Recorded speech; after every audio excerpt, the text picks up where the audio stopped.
Okay, hello folks, how's it going? I think everything's working now. Good to see everyone. Hello, that's a follow notification. That is going to jump scare me for forever, by the way. That is just a thing that will just keep happening. Well, yeah, hey folks, I'm streaming on both YouTube and Twitch today because I haven't been streaming on YouTube that much recently, and I thought that this would be a good thing to do because I figured that some people on YouTube might prefer this as well.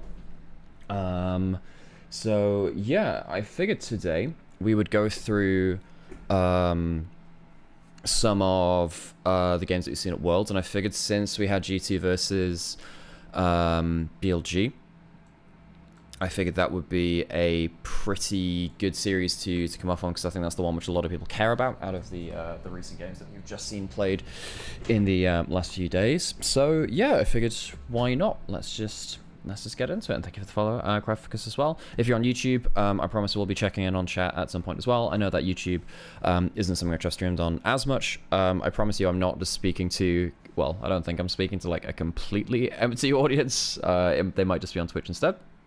And hey Rabstar as well, good to see. But yeah, so I hope you all enjoy, and we will get right, I guess we'll get right to it, should we? Guess we should. So, I guess we start with first game. I gotta go do one thing real quick. That should be fine. Cool, that works. Let me move my camera as well, because that doesn't always help being in the middle of the screen. Square camera is meta. Everyone likes squares. Everyone loves squares right now. They are the cool thing. I just realized that the champ select is off. Is that off center? Is that really in the middle? What happens if I put my camera right in the middle?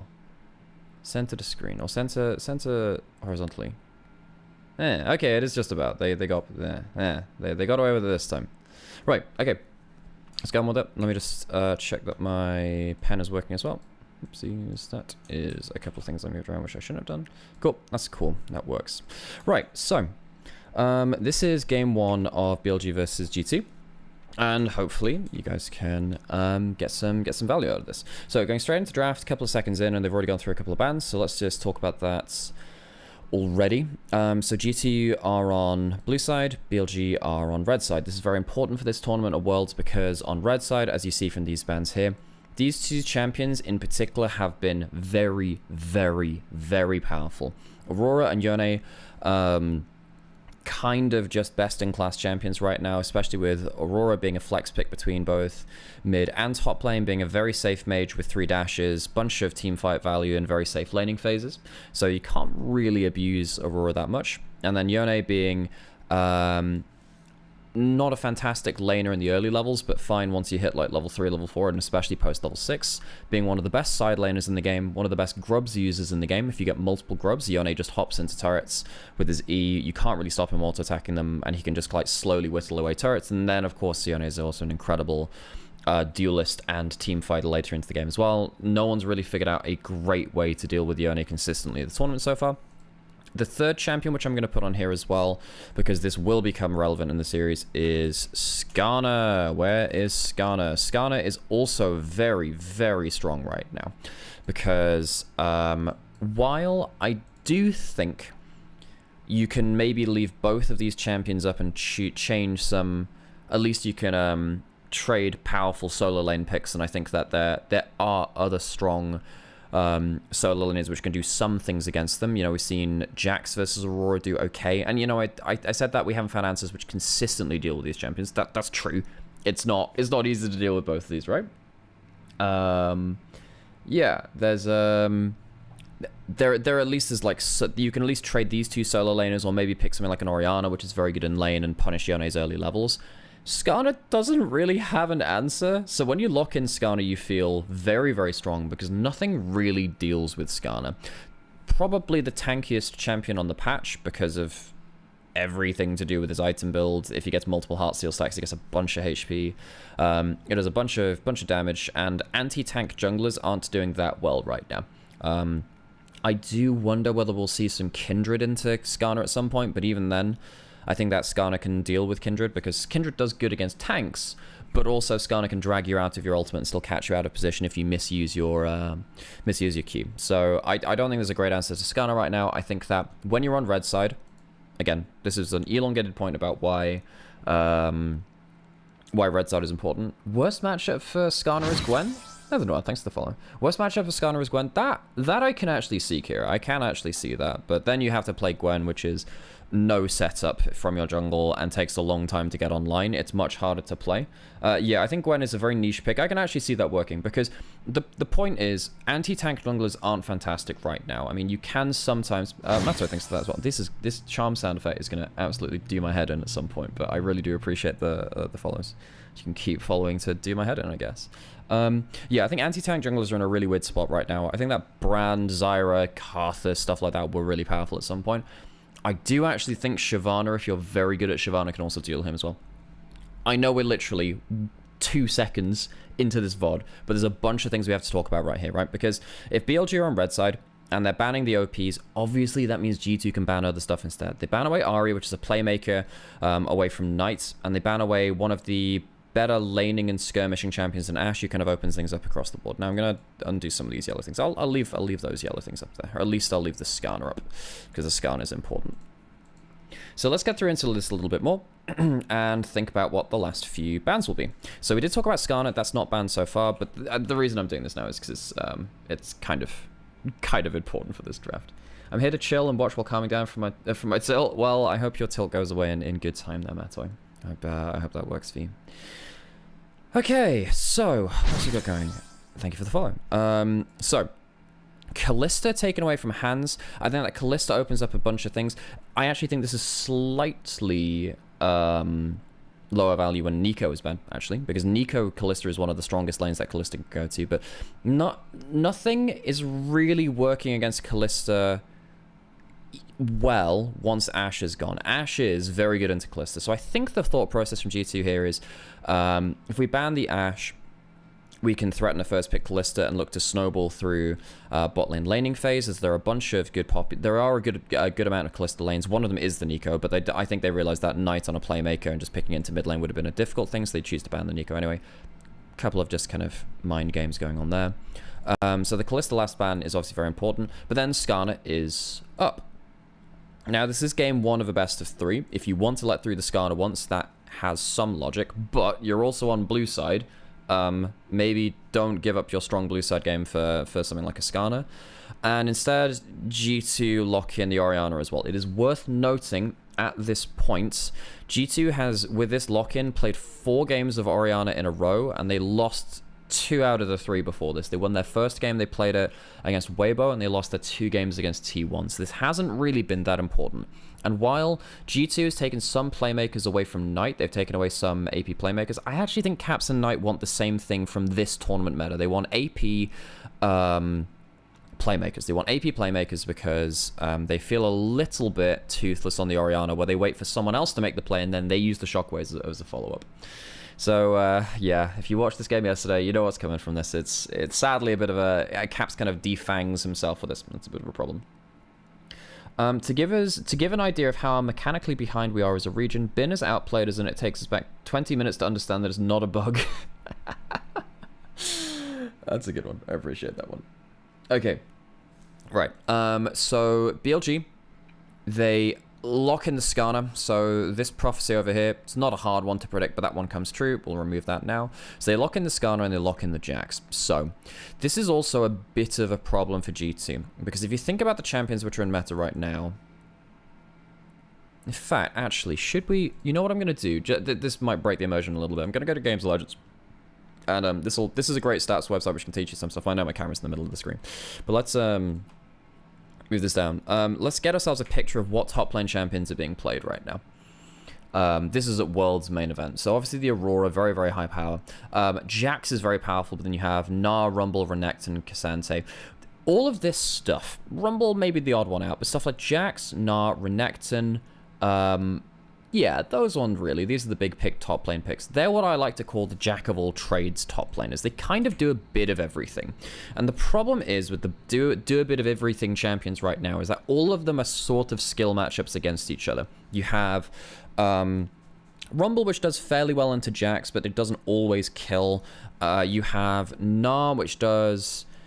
quite well at split pushing, but again, doesn't always run away with the matchup. It means that all of these things are skill matchups, and what you have now said, you have given Bin the Jax. If you are going to pick something a little bit more, you know, standard jack of all trades for Broken Blade, you're effectively saying we're going into a skill matchup against maybe the most skilled top laner in the world right now. I think Bin in 1v1s is probably the most skilled top laner in the world right now. So giving him the jacks, I think he's fine to blind pick it. Do you have a top lane pick which can do much about that? Well, no, not really. Also worth noting as well, Jax is one of the better champions against Nocturne Orianna, because if they fly at him onto a side lane, Counter-Strike does deny a bit of AoE damage from the Shockwave. I think it removes a third of all AoE damage instead of getting full... obviously, you dodge auto attacks, but you do also reduce some...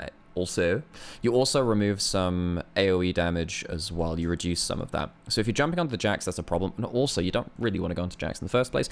Basically, Nocturne, when you see the Orianna, you kind of know either the Vi or the Nocturne is going to come in from BLG. So now they've locked in two really obnoxious champions that don't care about the Nocturne Orianna.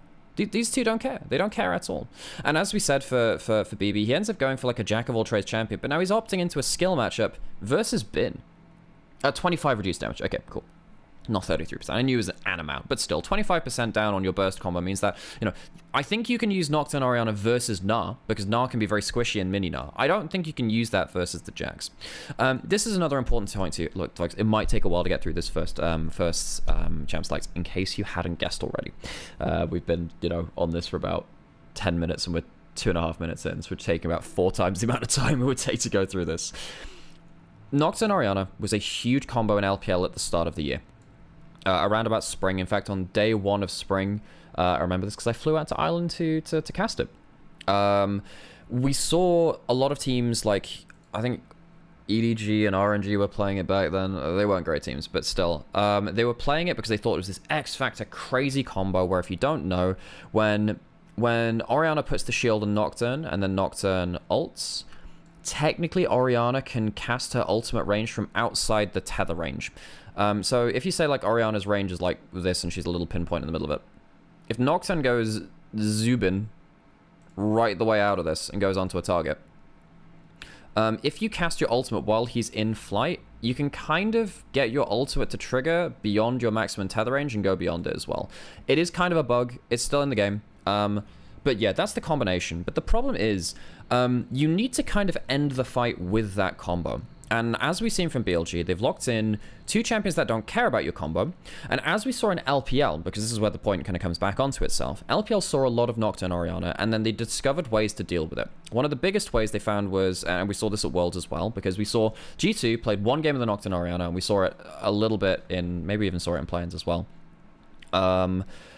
The way that you deal with Nocturne Orianna is lock in a bunch of tanks, or you lock in stuff which is very mobile from mid laners, so they have to like overextend and full dive into you. So this is a big problem when Vi is in meta as well, Nocturne's in meta. If you end up getting your diving jungler pointing and clicking onto someone, it's like, you know when Akali follows her E and you can just go across the map and it gets you killed? That's exactly the same thing. So what happens is now, if you put that Nocturne Orianna onto the LeBlanc, LeBlanc can do one of 2 things. Jump backwards, bring you into the team, but not into the clump, so you don't get the full AoE shockwave. Basically, you're pulling beyond where they want to be, but then also LeBlanc can dash one way and then immediately blink black as the shot. Blink back as the shockwave comes through to avoid the damage sometimes as well. So that's a problem, on top of the fact that LeBlanc is actually quite a good matchup into Orianna as well. She can be a bit of a lane bully. Okay, let's move on. We're spending a load of time on Champs League, but so basically G2 have all in on this first pick Nocturne Orianna, which is something which BLG have a really good answer for already. So now G2 are thinking probably, you know, what do we put in towards bot lane?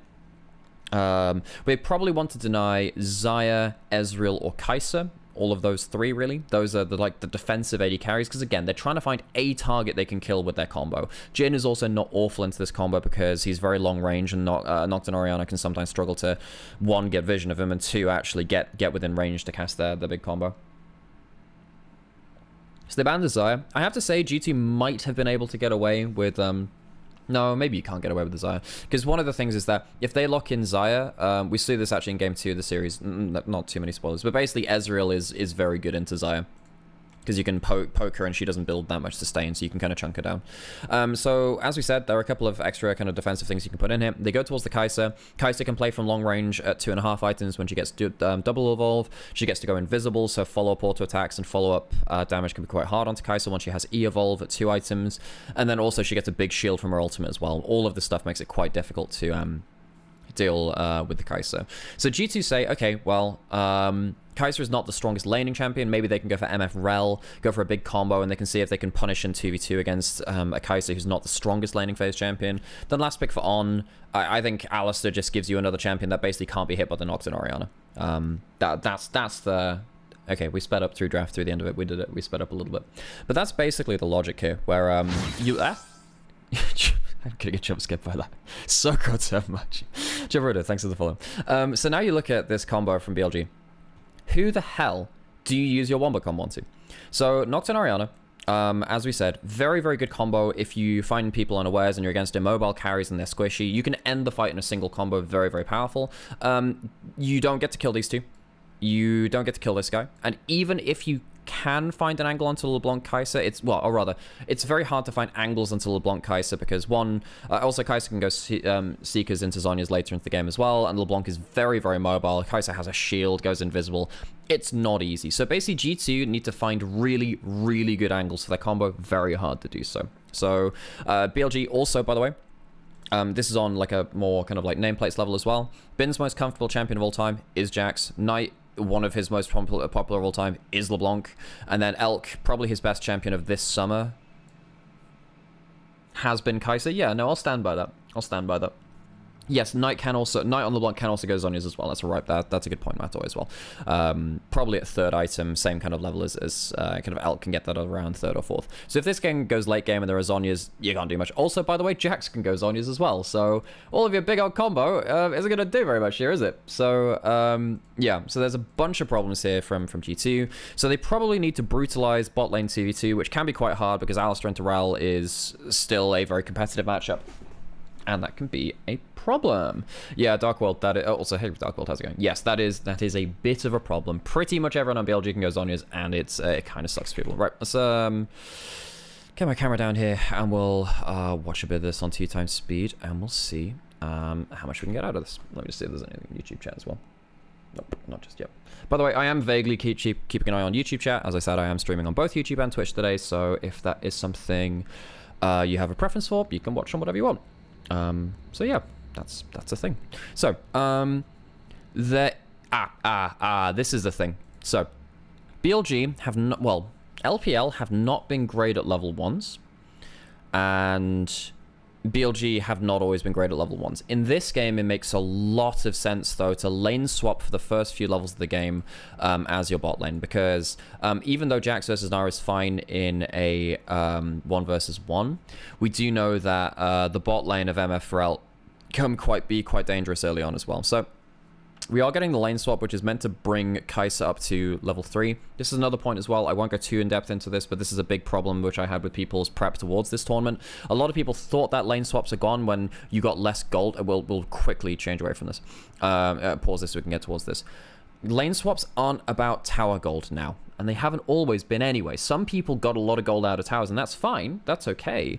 But just surviving to level 3 on... Kai'Sa Alistar is very, very important, so that can be very good. So as we said, the level 1-2 for Ral MF can be very powerful, but Kai'Sa surviving to level 3 is very, very good.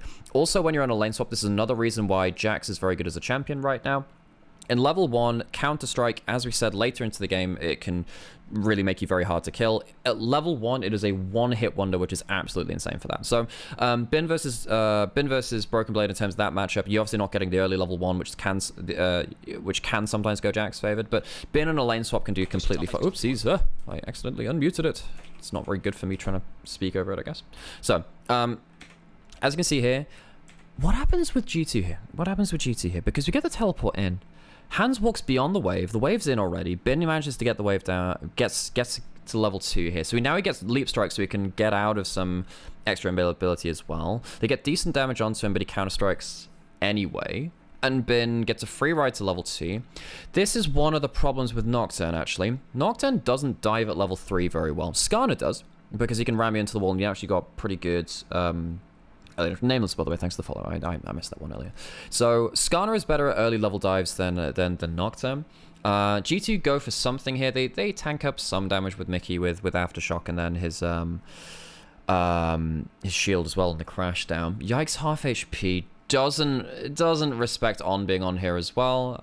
Yike is now not in a position to dive. Now, some people might say, but why did you use the Ignite on? Isn't that just greedy or blah, blah, blah? I guess no one, I haven't actually heard anyone saying that, but I could imagine someone saying that. The Ignite is completely fine here. Yike cannot dive now. You cannot dive, and that is a huge issue, because if you can't dive the Jax gets XP. What did we say about lane swaps? Lane swaps is about XP. Kai'Sa getting solo experience as well. Kai'Sa is one of the best solo experience AD carries in the game. If you remember back to Season 8, not everyone will have watched back then, when Kai'Sa was released, Kai'Sa was put into a side lane to farm alone for most of that year because she was incredibly good at solo XP. Also, this is a separate thing too. Obviously, First Blood comes in. As we said, very good early presence from Skarner. This is really big too, and we'll see this later in the series. So, this is something which I highlighted around MSI. For those of you that didn't catch the video, I highlighted how Humanoid beat Cream at MSI. If the wave is frozen here, and you are LeBlanc gets to jump forward and chain you, and it really, really sucks. Now, you're an Orianna. Where does Orianna need to stand to farm? Like here? Alongside the minions here? That is not safe enough. If your wave, instead...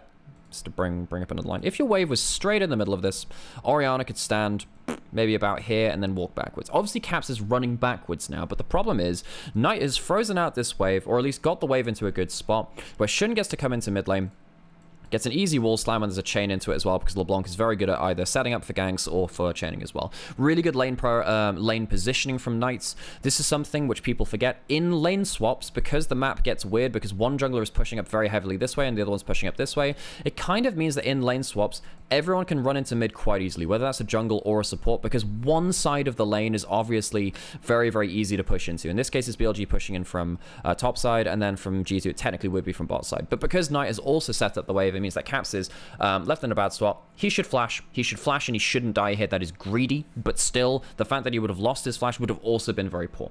So, Knight, really good wave control from him. And Caps just overpushes. He overpushes. It's a problem for him. Oh yeah, I forgot I'm going to have ads on as well. If you don't want to see ads, yeah, I'll try not to talk as much during them. Well, you can always drop a prime or a sub, or you can watch on YouTube. There are no ads on YouTube. Well, are there? I don't know. That's a thing, I guess. I'm actually not sure. Maybe there are. Okay, so BLG getting everything they want out of this early game. Everything. Elk gets solo XP. Bin gets to get a bunch of XP as well. Knight gets himself early kill participation. Shun's on the board as well. Cap still has flash. I guess G2 can hope he can push in and use his flash to survive the next time. But this is a big old problem for G2. And then obviously, as we said, on a compositional level, G2 can't really do anything with their combo late game. Also worth noting, Caps has teleported in, and he's already losing half his HP. Knight does not care if he goes down to 1 HP, as long as he doesn't die. If Knight gets to chunk Caps out for anything, he can teleport back, regen all of his HP bar, and that is a huge problem for Caps, who can't do the same. He's already used his teleport. So Knight is in a great spot right now, and yeah, Knight is just very happy to say, all right, I can just keep pushing in. Because of this, actually, Caps knows that because he took such a large chunk, he has to recall. He cannot get a good reset in here, but because he is kept recalling on a regular minion wave and not a cannon wave, this will die very heavily. This will die very quickly to start, and Knight can shove this in. I think I heard something on the cast when I heard this live, by the way, when they said, oh, but LeBlanc doesn't push very fast because... Okay, first, thanks for the following. Yeah, so... said that LeBlanc doesn't push very fast. This is an easy mistake to make. I'm not criticizing anyone in particular for it. LeBlanc had a change in the last year where when she finishes off a kill with her Q on a minion, well, not even on a minion, on anything, you get that Q cooldown back. And then if you think about, so you watch this, where did she do that here?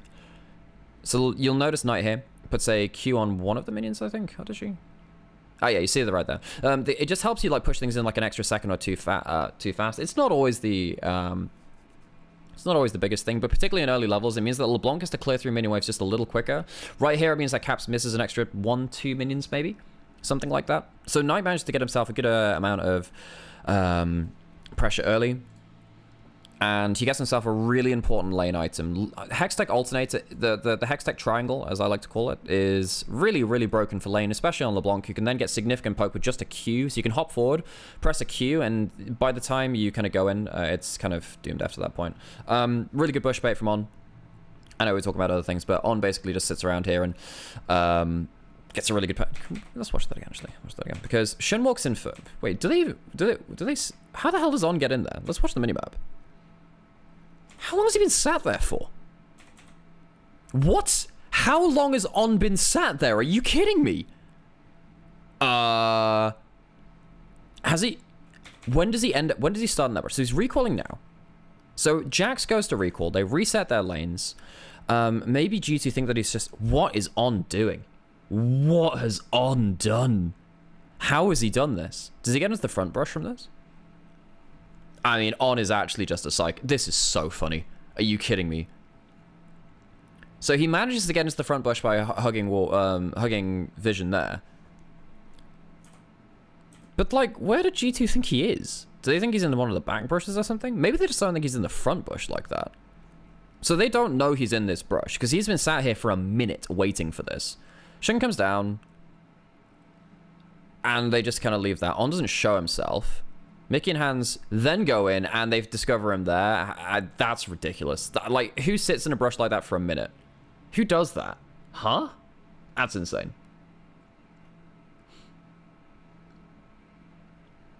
Wondering where the Jinx priority is. Also, will we see Bin Gangplank this tournament? I was wondering whether we'd see some Gangplank at some point. But I think in lane swap meta, Gangplank is really hard to play because he dies on cooldown. Lane swapping on Gangplank kind of sucks. Yeah, even with barrel starts and stuff, he is a free kill on a dive. Very, very squishy champion. Bin is really hard to kill here, even though he's, you know, pushed up because Nocturne is not great early ganker. And about the Jinx priority as well, because someone mentioned that in chat. Jinx is only good at 2 items because her first item right now is Infinity Edge, and then after that she goes towards, I don't know, like a Phantom Dancer or something like that. It takes her too long to get online because she has no attack speed in her first item. It's one of the reasons why Xayah's a little better. Xayah's better with an AD item first because she gets attack speed from a W. Jinx just takes too long to go online. So we see G2 getting themselves some grubs. This is really important, by the way. Yeah, we have a term in the LPL called Grubageddon. It is where if you get 6 grubs, effectively you have lost the game in LPL, because particularly with something like LeBlanc, this is worth noting as well. I mean, we'll just use this for instance here.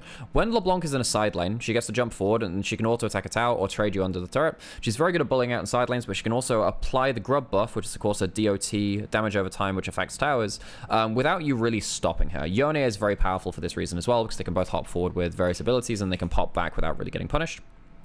So that means that giving grubs to teams like this is a big problem. We'll say Nara is also a great split pusher too. This is not like G2 without that, but still, denying grubs away from something like LeBlanc is very powerful. Right, back out onto the map again. Have level 6s coming in across the board, but not from Mickey. Mickey is... How the hell is Mickey solo XP? Is it just On that's high XP? I don't think so. If Lethal Tempo was back in time for Worlds, Jinx would probably be a high pick. Well, the Lethal Tempo is different now anyway, right? Doesn't give you the extra range, which Jinx already has a high range, but then gets to extend her range by getting max Lethal Tempo, which is insane. And you can just see, like, the alternator lane bully is really nasty from Knight. So now you have Kai'Sa that survived the early game, has a kill as well. You have Jax, which is doing completely fine in terms of XP. We've swapped up towards... Wait, when did that lane swap come in? That came for grubs, I think, maybe. Did that come for grubs? When did that happen? No, he was top lane for a while. Okay, that's different then. Escape, thanks for the follow. That is... I'm just never going to stop getting jump scared by that. Okay. So, 2-for-1 on the grubs, dragon for BLG. It's an infernal dragon, which is obviously very nasty because you have a bunch of people that build high amounts of damage. So what do G2 do now? It's really hard because yes, you're getting towards your big combos, but it's just really hard to get good value. You haven't gotten great early game presence. You do have Nocturne that can do some stuff. Yike shows mid. BB goes bot lane and, you know, he escapes this game. But he does have to... Yeah, he escapes this gank, but he can't really survive on the side lane. At least there's an all-in on top side, but you can't even really threaten your Orianna there, because... your Nocturne Orianna combo, because you have an Alistar with an ult that can stand on the turret, so you can't really get to do that much on the turret. Yeah.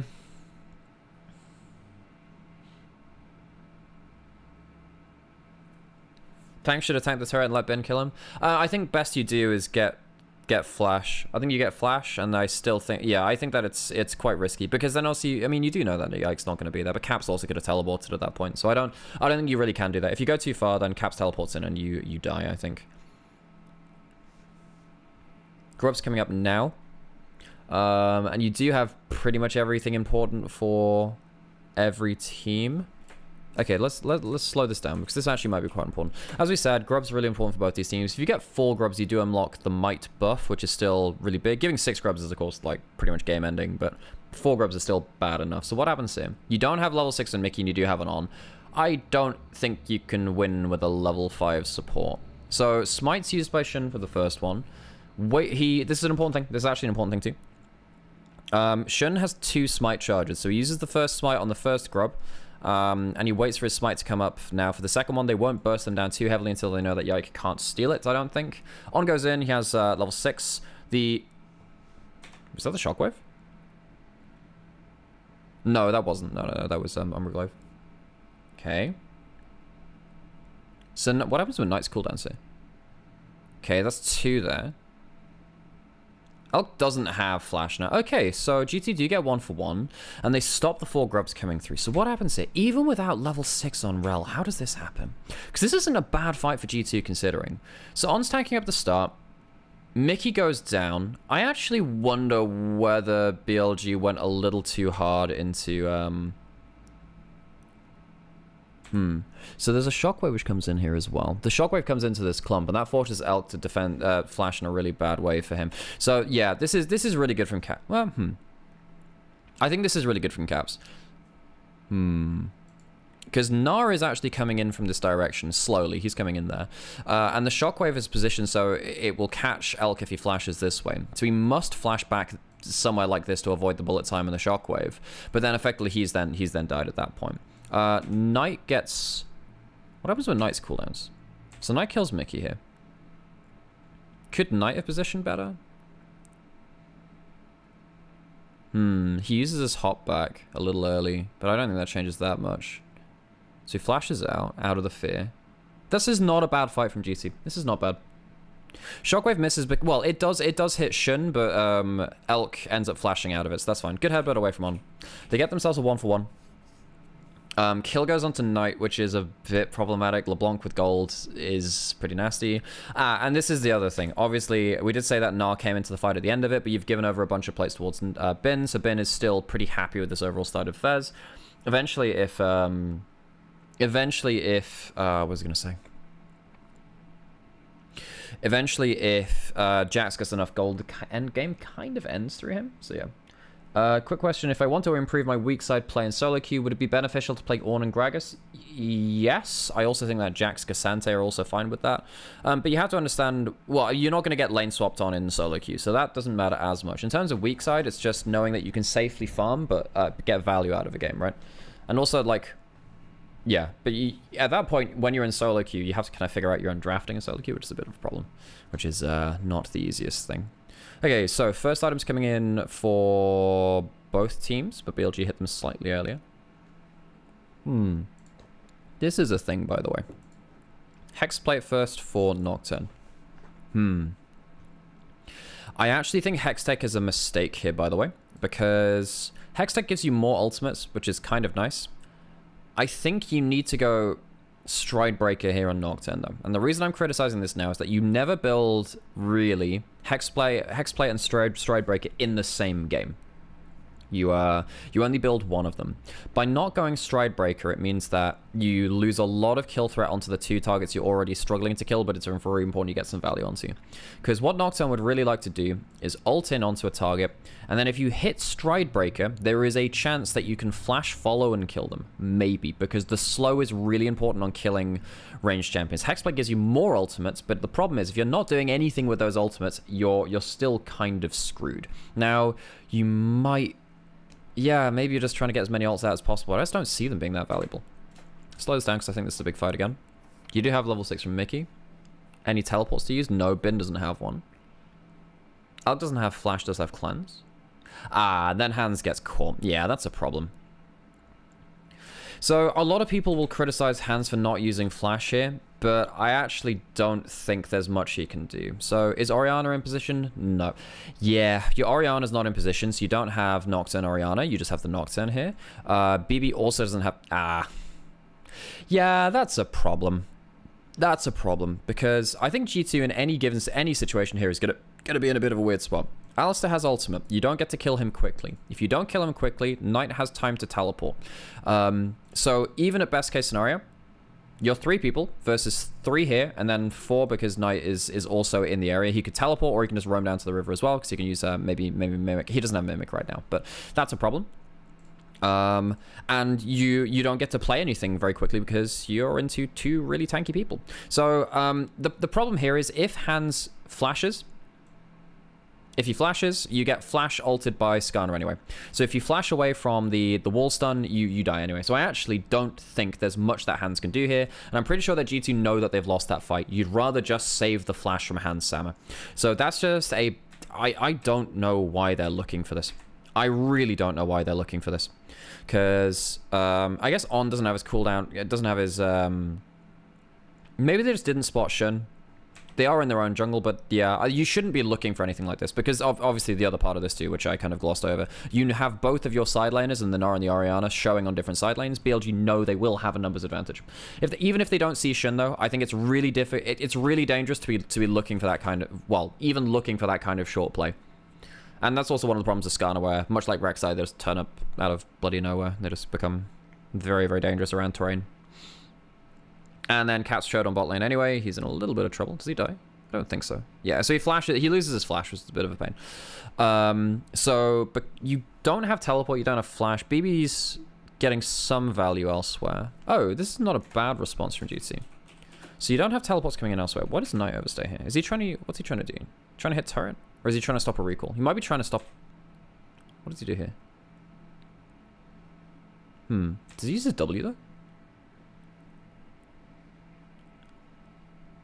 No, he has his W up, and he uses it now, trying to channel that cooldown. They know they don't win an extended fight here. Wait, no, if Elk stays, they still lose. I actually, Does Knight live if he W's down instead? Bin could look for a, different play maybe. Yeah, I don't think Knight is making it out of that. His ult would take too long to come back up. So, okay, that's an overstay from Knight. They didn't realize the collapse is coming back in. So that's good. That's a kill through to G2. That's important. Does that go to Yike? He went to Yike, right? Yeah, that's a shame. Because you really want that damage on Misfortune if at all possible. Because I think G2's X factor is a big enough bullet time maybe makes up for your comp. Maybe. I still think it's kind of rough, but yeah.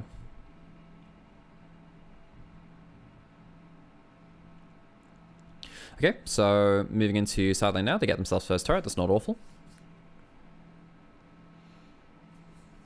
Also worth noting as well, at this point, we have a Heartsteel in for Skarner. So if you half-ass a fight versus Skarner and you get some Heartsteel procs, that is actually something he's very happy with.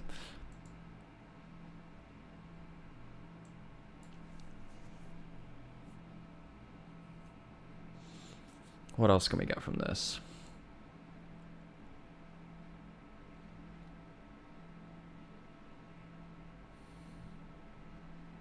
Oh, yeah. That's rough. So this has just been very quick. Yeah. So this is kind of nasty. This is really well played from Knight.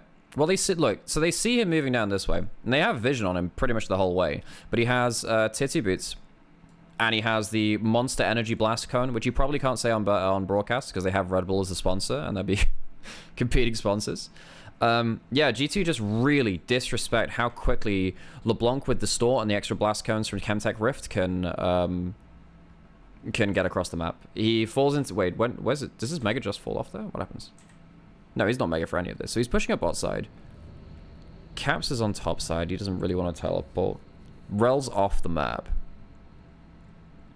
I mean, yeah, that's such an overstay from BB, actually. And then I kind of added insult to injury here. This is insult to injury, actually.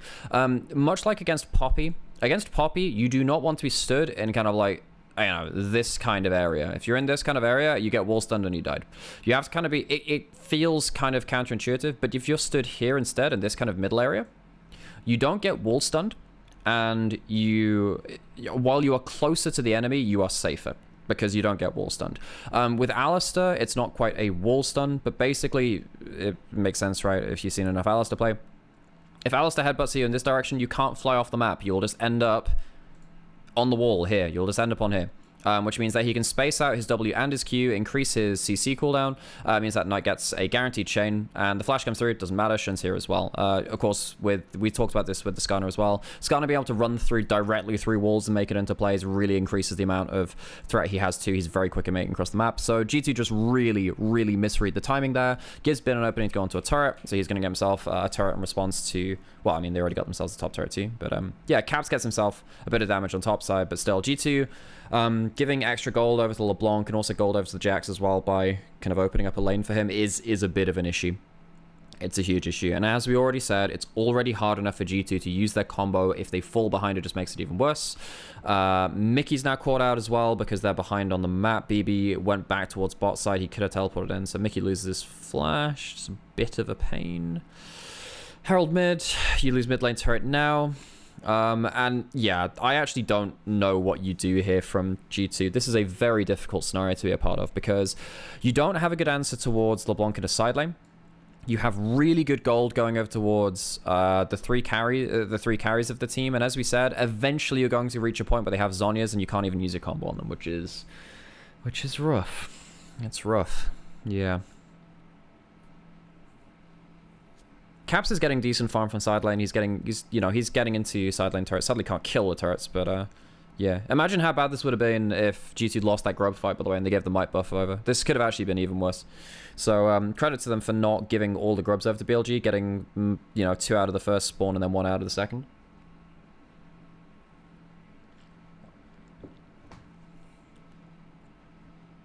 What happens here?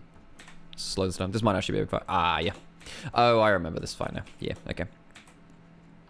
So, G2 kind of converging on the same side of the fight. This is a cool thing as well. Obviously, as Nocturne presses ult, you can teleport for like a second and a bit before you lose vision and it goes down to just local vision.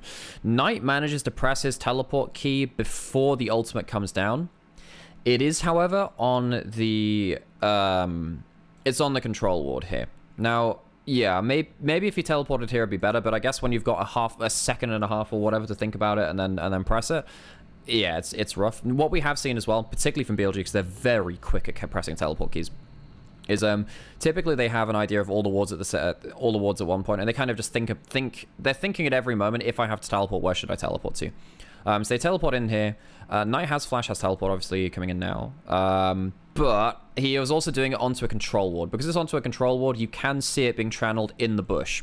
Even though before this, G2 didn't have vision inside this brush, because it is a teleport onto a control ward, they can see it in Fog of War, so it means that Knight is known when he's flying in here, which means that he does get a bit bopped. However, the combo doesn't cleanly happen. So what happens with Caps here? Yeah, he doesn't have time to get himself a clean combo, which is not good. Which means that Knight buys up Rel ult and buys up Nocturne ult as well. And Alistair has ult running, so he's just really hard to kill. Bin gets into the middle of things. Shin gets into the middle of things too. They're very, very tanky. And On gets a really good amount of damage out. So, really good teleport from Knights. Probably not... Well, okay. No, good timing from the teleport from Knight. Not great position, but hey, whatever. Then what happens with this MFL as well? Yeah, then because you can see that the tanks kind of just start running forward from BLG. Hans doesn't get stunned. The problem right now with the MF ult is, even if you MF ult in this direction, you're not killing these guys. So you kind of want to just clip these couple of members. Worth noting as well that this control ward we'll see in this kind of angles. You'll see Elk. You actually don't know if like the BLG members are here or whether they're truly here. They don't, which is where they are in reality. So he thinks that maybe he can clip low health bar on these two members, right? So he doesn't have... This is where Fog of War becomes really important. God damn, give us Pro V back. Pro V would be so important to see this. Because you can't actually kill this front line. That actually doesn't matter. You can kill the back line, though. How come if you TP in a control ward, you can see the channel? That's a great question. Ask Riot. So, first combo of the game goes poorly for G2. You do get the teleport out of Knight. You lose a bunch of flashes. Caps, Yike both lose their flashes, which is not awesome. And you can just see how important it is for BLG's tank frontline to be disrupting this combo for G2. Yeah, ask Riot. Ask Riot, folks. It's not on me.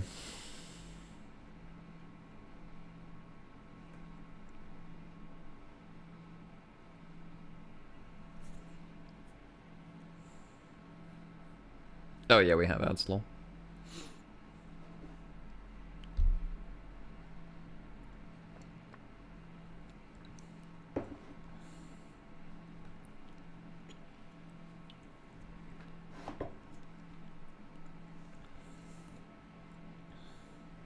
Knight's on his way into Shadow Flame. Do I like Shadow Flame? I mean, it's not bad. Are you soul AP? No, because you're going to get 2.5 item from Elk at some point.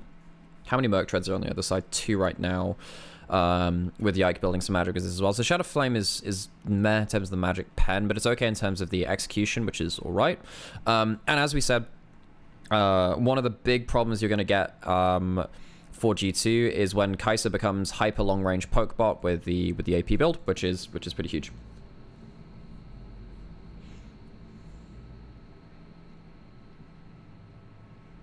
They don't have many high HP bars. That's true. Shadow Flame does do better against squishies because you're more likely to bring people into range to get the extra value from them. Look, Shadow Flame's not a bad item. Yeah, I think Burst is still better than cooldown for this game. I think if you go Shadow Flame into Zhonya's, I think you're pretty okay. Yeah, Elk does have W upgrade, and that's a huge issue. Elk W upgrade is just a big old problem. Because the W resets and the poke from long range is not something you have range for. What happens here? So let's go into this. So you have the combo back up again from G2. You don't have flash on Caps Yike. Mickey is well out here. Guys, you have lost all of your outer turrets. You're against a hyper mobile comp. Every one of these members is very mobile. Yes, even Alistair, because he can just kind of keep running at you with extra combos and stuff. Alistair can get on top of you pretty nastily. Why are you in River when you don't have any of your turrets and you don't have any wave push? This feels really desperate for Mickey. Well, okay. Now, the reason he's doing this is that if he can get a ward on Baron, it changes the game. That's the reason he's doing it. But then he just... Yeah, and then he goes to the opportunistic engage here. You do get all onto Elk, but he has cleanse and he has ult, and this is one of the reasons why Kai'Sa is really powerful in this kind of draft. Yike dies as well, no flash. Yes, BB ends up getting a kill onto Elk, but he uses his flash and the rest of his team is going to die anyway. Hans dies, which means you're giving up Baron from this now. So in an attempt to put down a ward which will maybe give you extra information on Baron, they instead lose the fight and they lose Baron because Mickey is too greedy. He's too greedy. It's a little desperate, but they're too greedy for this. Knight isn't needed for the Baron take, so we can clear out mid lane, so that won't be killed for free. So yes, you get Elk, but yeah. Nocturne combo is already behind. They don't have enough damage to finish off the kill, even with the Relic Knight involved in it too. So yeah, Mickey just goes way too far. It's actually a good Q onto Elk, because he gets his cleanse out right at the start of the fight.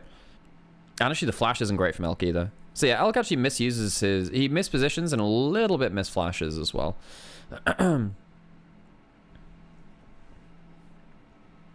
Okay, you get Elk again. That's important. That's important. You actually get Elk this time. But hang on, you use your big combo and then you don't have anything left.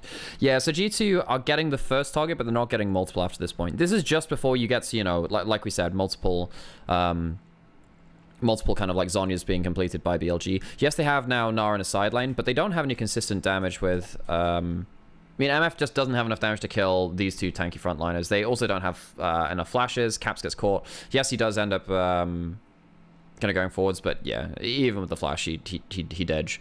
So now the problem is you've tried to split the map and take a fight on the other side. You're trying to play both sides of the map. If they end up getting away with this in bot side, then BB maybe gets some value out of top side. But yeah, you get some objective bounties, but you're still against a team that's pushing in very, very hard. You're losing an inhib for this. The objective bounty isn't going to sadly make up for that. And you don't have any teleports to punish BLG for overpushing now. Feel like all the kills are on Elk? Yeah, because that's the first target they're going towards. Knight even goes for a Magi's. Feels good. Because, yeah, you aren't taking Knight down that easily if you're... Yeah. No, it's not a bad combo onto Elk again. This time they don't even use the Orianna. They just lose way too many people on each of these attempts now. They're too far behind. Way too far behind. And it doesn't get any better from this. Because you have to look for plays now before Elk gets Seekers and stuff like that. It's a huge issue.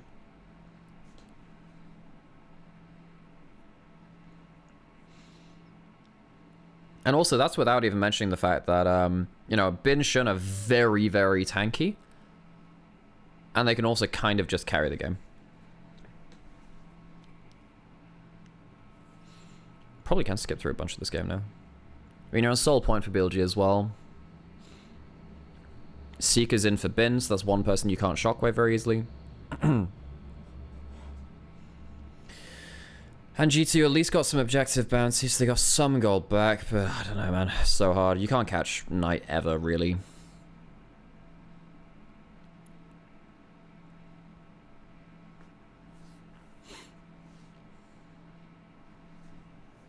You've got a bunch of wards in your jungle. You have no wards beyond your own jungle, that's kind of terrifying because, as we said before, the terrain scaling of BLG, where they can kind of go over walls don't stop them, but they do stop you, is a problem. You know, LeBlanc, very easy to do that. Skarner can do that. Jax can do that. Kai'Sa can follow up as well. You know, Shun misses an ult here, but they are so far ahead it doesn't really matter. Elk has Seekers as well now. Yeah, so they pull the Nocturne. What? So they pull the Nocturne, but they can't even find anything here. If they go onto On, he pops ult. If you go onto Knight, he can also pop Seekers. How do you play this game? You can't play this game now. You don't like walls? Yeah, I don't think G2 like walls either this game. Oh no, there's no Zhonya's from Knight yet, so maybe you could go onto Knight. But he was stood on top of On, and On could kind of like stop any follow-up coming through, so Yike might even just get CC'd in place and die.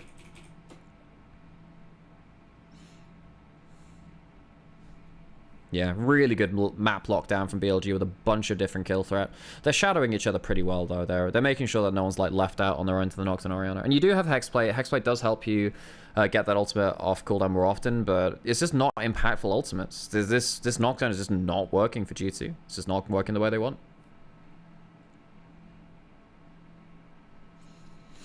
And every time you walk up towards stuff like this Baron now, you are threatening someone getting picked off.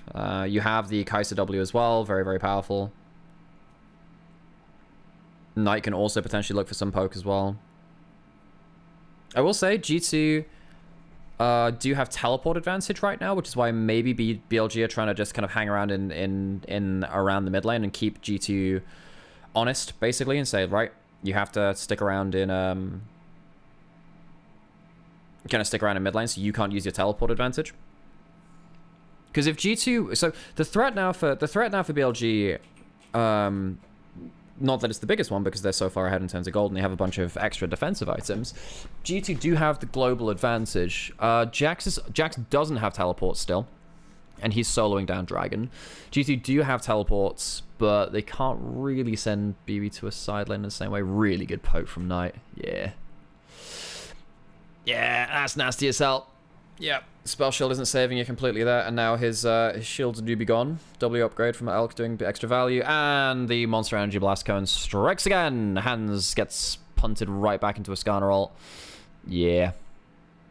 Yeah, that's nasty as heck. Remember, oh yeah. This is the deer running into an oncoming traffic. I mean, what does he want to do here? I mean, there's no hang on a second. What's that W? So, Hey, do okay, good to see you. So, for those of you that don't know, you can press W on Kai'Sa, and then you can ult, which then redirects your W and allows you to basically fire your W instantly when you come out of your ult animation. He misaims his W. Wait, he doesn't even do the W ult. But you can do that. That's one of the biggest ways that you play like Assassin Kai'Sa. It's really big. Oh no, he does do it. He does. He's just wrong. And he just misses hands completely. If he hits the W onto him, maybe it's fine. They do use everything to get Elk. Uses his Seekers. But, I mean, even with Elk running into oncoming traffic, as his dear brethren are well known for, it's, yeah. You have Seekers, and you have a bunch of extra follow-up and a load of mobility from BLG. BLG do give up the Dragon, but they do have Baron. Wait, you don't have Flash on BB. This might even be a bit of a problem. Maybe not. Okay, all right. Jack uses Flash. So they don't wait until Elk is alive for the Baron, but that's fine. They just want to get themselves a quick reset.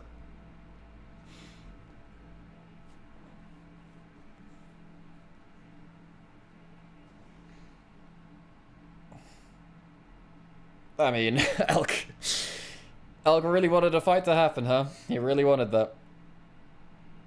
Well, I'm glad. What are this team? Yeah, you cannot accuse Elk of having no balls, folks. You cannot accuse him of that. 17 stack Magi's for Knight. It has a Seekers. You have a full Zhonya's for Elk, so we can use that whenever now.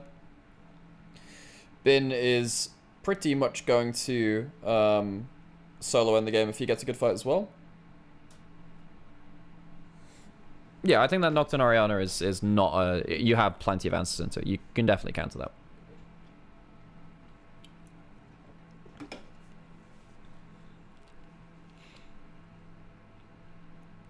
Okay, hang on a second. They get the Nocturne Oriana onto Elk without impressing Zhonya's. Okay, so he goes off here. And he doesn't use his Zhonya's. Huh. Does he need to? I guess he doesn't. Or maybe he does. He probably should have used it anyway, folks, because that's where a lot of the damage is coming through. So Elk dies, but they're using everything to get to him. And as we said, Bin can kind of just clean up on his own. That's the end of the first game. That's it. GG. G2's combo could only really be used onto Elk. They did get some kills onto him, but they had to expend so much because it's really hard to do that onto a Kai'Sa that they just couldn't get any value there. You're searching up the difference between an Elk and a Deer. They are different. Elk and Deer are different. They're not the same. They're not the same thing. Give me game 2. It's next best. No, that's not what I want to watch. Oh shit, no, that's the wrong video as well. Give me game 2. I'm sure a video on what the best Mega Revolution is in Pokemon is very interesting to you all, but it's probably not what you want to watch right now. Okay, I'm gonna go quickly get myself another drink, and then we'll get back to it. So right, give me a minute or two, folks, and I'll be back because I need a bit of a brain break. And game 2 is also quite quick. So hopefully that'll be fine. Game 3 is the one you're all watching for, obviously. And we'll get back to it at some point. What about Squid and Octopus? Also very different. Squid are much... They live at much lower depths than Octopus. Squid go very, very deep. Beyond what we know, really. Well, squid are not always small. You have giant squid and colossal squid. And we know that colossal squid are a thing because we find bits of their tentacles attached to sperm whales because they hunt them. Well, yeah. Alright, be right back, folks.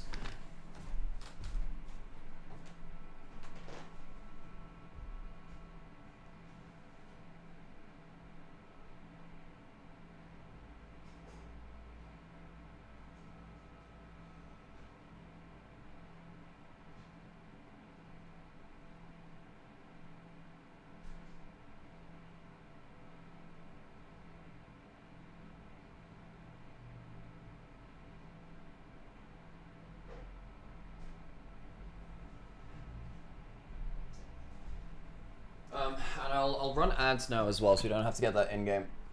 Okay.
Okay, let's go.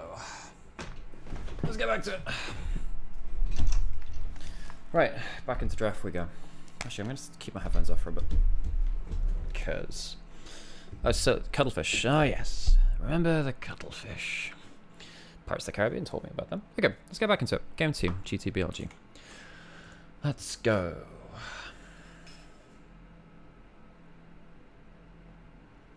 So, G2 on blue side again. I think loser gets to decide after this point. This time they ban the Jacks. BLG ban the Yone Aurora again. Last time they banned the Callista on 3. And they banned the Callista on 3 again. But this time G2 first picked the Skarner. And this is the pick that from the first draft we said really shouldn't have been let through by G2. So they pick it up as first pick this time. They're not going towards the Orianna as the first pick, which really didn't work out either in laning phase or in the rest of the game. And it takes away Shin having one of the best junglers on the patch. Well, the best jungler on the patch for me, really. And this time BLG go for the Gnar, which is... So, again, it's one of these jack-of-all-trades champions, which kind of threaten the enemy team quite well. They go for the Nico as well, so they have some decent early laning. Nico's quite a good early laning champion. And they have decent wombo combo. They don't really have the best way of dealing with Skarner Engage right now. And then this is really cool. This is a big difference thing, right? Because last draft, remember we were talking about how BB was taking a skill matchup into the Gnar in terms of the jack-of-all-trades champions, which Bin, I think, has proven himself to be the best on, whether that's, you know, Renekton, Jax, Gnar, that kind of class of champions. So he goes towards the Yasuo, and the reason... So, for those of you that don't know about the matchup between Yasuo and Gnar, the reason this is so good for Yasuo into Gnar is that when Gnar is mini-Gnar, if you wind wall his boomerang, which is 1, decent damage, 2, another way to get the hyper proc because it applies 1 and 3, and 3, it's also a slow as well. If you throw it into the wind wall, the boomerang is destroyed. You cannot catch that boomerang, and if you don't catch the boomerang as Gnar, you're what's the cooldown go to? It goes to something like a 20-second cooldown or something. In fact, I'm gonna go check that now. I do probably need to know that. I go find this. I'm in all caps. Let's have a look. What's the Q cooldown? So, the cooldown is first rank 20 seconds. 20-second cooldown. But if you catch it, it gives 40% of the cooldown back. So obviously it goes to, yeah. So you make it go from a, 12-second cooldown or whatever it is, to a 20-second, which is really, really big. So if you wind wall the boomerang successfully, that's a big problem. Also, once a minion wave comes up, Yasuo can have 6 flashes on the wave, and if you dash through the minion wave a couple of times, your E stacks up a decent amount of damage. That's just Yasuo stuff, but you can get on top of the mini Gnar quite well. Gnar can outplay the Yasuo. Yasuo does not beat Mega Gnar, folks. He beats Mini Gnar. That's why Yasuo is good into it. So you can stop Gnar from approaching the wave sometimes. And you can destroy his boomerang, which means his hard trading is gone. And then the Sylas comes in as well. So Sylas is pretty good with Yasuo. If you hit your E2, it is a knock-up, so it can work with Yasuo. So that's kind of big. And also he can steal Mega Gnar and Nico ults already, which is really, really good. And then actually at this point, you see the Xin Zhao being locked in, which is another good ult for Sylas to steal. I will note at this point, however, not many people have had answers into Skarner. The one person that has really looked okay into it has been Tien from Top Esports. He took a really good game off of... Was it Fnatic? No, it wasn't them. Who did he play it against? He played Xin Zhao into Skarner in one of the games. It might have been down 1. It was against down 1, I think, in a best of 3, where you can use Xin Zhao's early level spikes to then kind of skirmish quite well before Skarner becomes a problem at first item and beyond. So yeah, Tien's been fantastic this world, so he's been really impactful. So BLG have an early game comp, really early game comp right now, where they're trying to look towards Nico, Gnar, Xin Zhao, first item, spike, brutalize the top side, and see if they can stop Yasuo being a problem into Gnar, and Skarner being way too tanky for his own good. So, yeah. BLG ban away some of the kill lane, some of the pressure bot lanes, because I guess they want to go for a kill lane bot lane now as well, or something which is, again, do they want to go towards something early game? I guess, oh, this is another thing. G2 do have 3 melees right now. So G2 ban away Poppy, which is good into the Dash champion. Xayah is pretty good here for BLG because one, doesn't have a good ult for for Silas to steal. Silas doesn't really like taking Xayah ult. So they end up locking in the Xayah as a safety precaution versus the heavy melee comp coming out of GT right now, and they look for support matchup last as well. Then GT lock in the Ezreal. Ezreal is a good matchup with the Xayah because Xayah doesn't build sustain early in her build. She can go towards lifesteal later on with Bloodthirster, but she doesn't really like it. And you don't go towards something like Legends Bloodlines anymore because that rune is not good. Well, or rather, even if you do, it's just not very good. So Ezreal gets to poke you out. And then you think, well, okay, you have 4 diving champions and then an Ezreal over the top, which is a bit longer range. So you have 4 diving champions. You want to pick something disengage or something which kind of punishes people from diving in very heavily. And they lock in the Renata. Renata is good in laning phase versus Rakan because you can hear... The reason you lock in the Renata is that it has a better laning phase than Braum. I will say, I kind of would have liked Braum Shin Sao, but I guess you lack some engage that way. G2 come out, though, with decent lane matchups. I mean, Silas is not great into Nico early.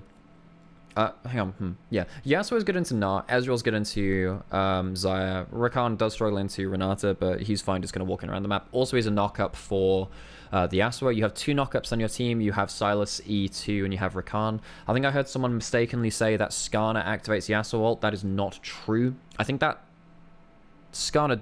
Yeah, Skarner ult doesn't. I think the Skarner W does? Actually not sure. I don't know if that counts as a knockup. It's a displacement. It might do. But yeah, Skarner ult doesn't anyway. Let me move my camera. I've got to move my camera. I forgot to move it. Maurice, I cannot move it. Move it. Yeah, so, BLG, they have some quite hard, challenging lanes to play out. They are good players, but this comp is really quite hard to deal with in a number of ways. Because if Yasuo starts getting ahead, that's a lot of CC. You don't have a great hyper tank. I actually wonder whether BLG... Yeah, BLG... I wonder if they thought they could just get away with their solo lanes blind picking. Obviously, that has not been particularly good here in this game. So, yeah. You can see already that BB going for the E start is pretty powerful. One of the big things about Yasuo's changes in the last year or two is that he can stack up his E and get really good base damage early on into the game. See that Knight using his early power quite well. Just getting the empowered auto attacks as well. He has Grasp for laning phase 2. Ah, Ben even drops his bloody boomerang. You can't do that at level 2, man. Come on.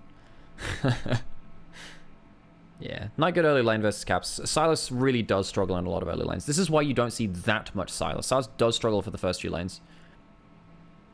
Oh, Caps uses... Oh, that's kind of a thing. You know, I'm going to slow this down, because I actually think maybe Knight could have killed here. Because Caps gets the W heal on the clone. But if Knight had sent his clone to, like, here, instead of all the way over here, just on the edge of tower range... Wait, can you even get it to stop somewhere? I think yeah, you can. You can. If he'd done that, does that change anything? Because if he does that here, and Caps has to go a little bit further forward. Ooh, I don't think he has the cooldowns anyway. I don't think Knight has the cooldowns to take it, kill him anyway. But just a slight optimization could have happened there. But yeah, you can see that Knight has a really good trade in the early lane there. I think a mistake is just about to come in though, which actually really affects his game. What happens here? So he gets the Grasp here. Knight makes a mistake at some point here. Ah, yeah, that's it. So he mistimes his clone. He doesn't wait for the clone to prime, so he takes 2 tower shots instead of the clone, and that means that he ends up being on very low HP. So Knight is farming out. He's farming okay. He's alright. Yeah, he's dropping some farm. It's not the best. But the big problem there is that Knight waits a little too long for his clone to activate. So he takes tower aggro, and that means that Caps gets to stay in lane and threaten big play onto him. Yes, Caps has lost his flash, but yeah. BB gets to escape on this side as well. He gets his flow shield back up, which saves him a lot of damage, doesn't die. But yeah, Knight's in a lot of trouble now. He uses his clone to block at that, that's fine. Really good route onto Mickey. I think at this point, On needs to like immediately be running mid, because Actually, is that true? Yeah, the wave's not in a good spot. Someone needs to run mid. Yeah, so On at this point needs to run mid, and he's not doing so. You look at this wave state, like, this is kind of rough. Wait, is it okay? No, it's okay. No, that's fine. Oh, that's because basically, because Mickey stays mid, and On just doesn't judge it very well, it means that Knight gets, hang on, but the wave's already going into turret. Knight shouldn't, actually no, Knight shouldn't walk up for this. That wave is going into turret anyway. His clone doesn't prime again. By the way, I saw, I know, I was talking to Kira about this, where like, the Silas E looks like it's, the hitbox is really weird, but it's not too bad. Nico actually has a really large hitbox because her tail kind of makes a unit model larger than it seems. She actually has quite a large hitbox. But yeah, because Mickey kind of comes in for a second time, Knight Mickey wins Caps' lane for him. But then the problem is, we already said early lane for Silas is bad, he needs a few levels. Well, he has those levels now, and top lane's going fine, and Shun has not done anything with early levels of Xin Sao. You have an early game top side that has not achieved anything in the early game. On comes into mid lane now, but it's a little too late. And you can see that, you know, Elk has switched up for the first grub spawn. But really, Mickey has a really good value here, alongside Caps also managing to, you know, just about outplay the early levels. But yeah, no, Mickey getting out of a lane early on the Rakan really makes a huge difference. Yes, he ends up getting caught by that flash, and it is whatever, but the return gank is really important. BB just about makes it out of there alive. Really good handshake from On. That could have got BB killed. If BB actually dies there, by the way, that might change the game. Because if BB dies, you can't fight for grubs, I don't think. Because I think at that... Well, no, you get uncontested play bot. BB was going to go bot anyway. Yeah, I don't know. Maybe it doesn't change that much. The extra kill over the Elk definitely wouldn't have hurt, though.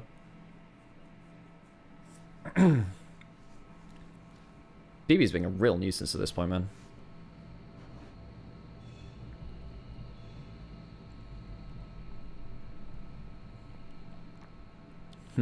I think Elk is also really going to struggle this game, too. Because a lot of the way that you want to play with Zyra is front to back. If a wind wall comes up in a front to back, Zyra can kind of struggle with that. And also if the ult comes onto you from Yasuo, you also really hurt from that. Good kill from Xin Sao, and it gets you onto the dragon as well. Bit of an overstep from Mickey. Also worth noting that Mickey has exhaust as well for either the Gnar or the Nico. Doesn't go for the ignite. Which is fine, I guess. That does get some value in this game, I'm pretty sure.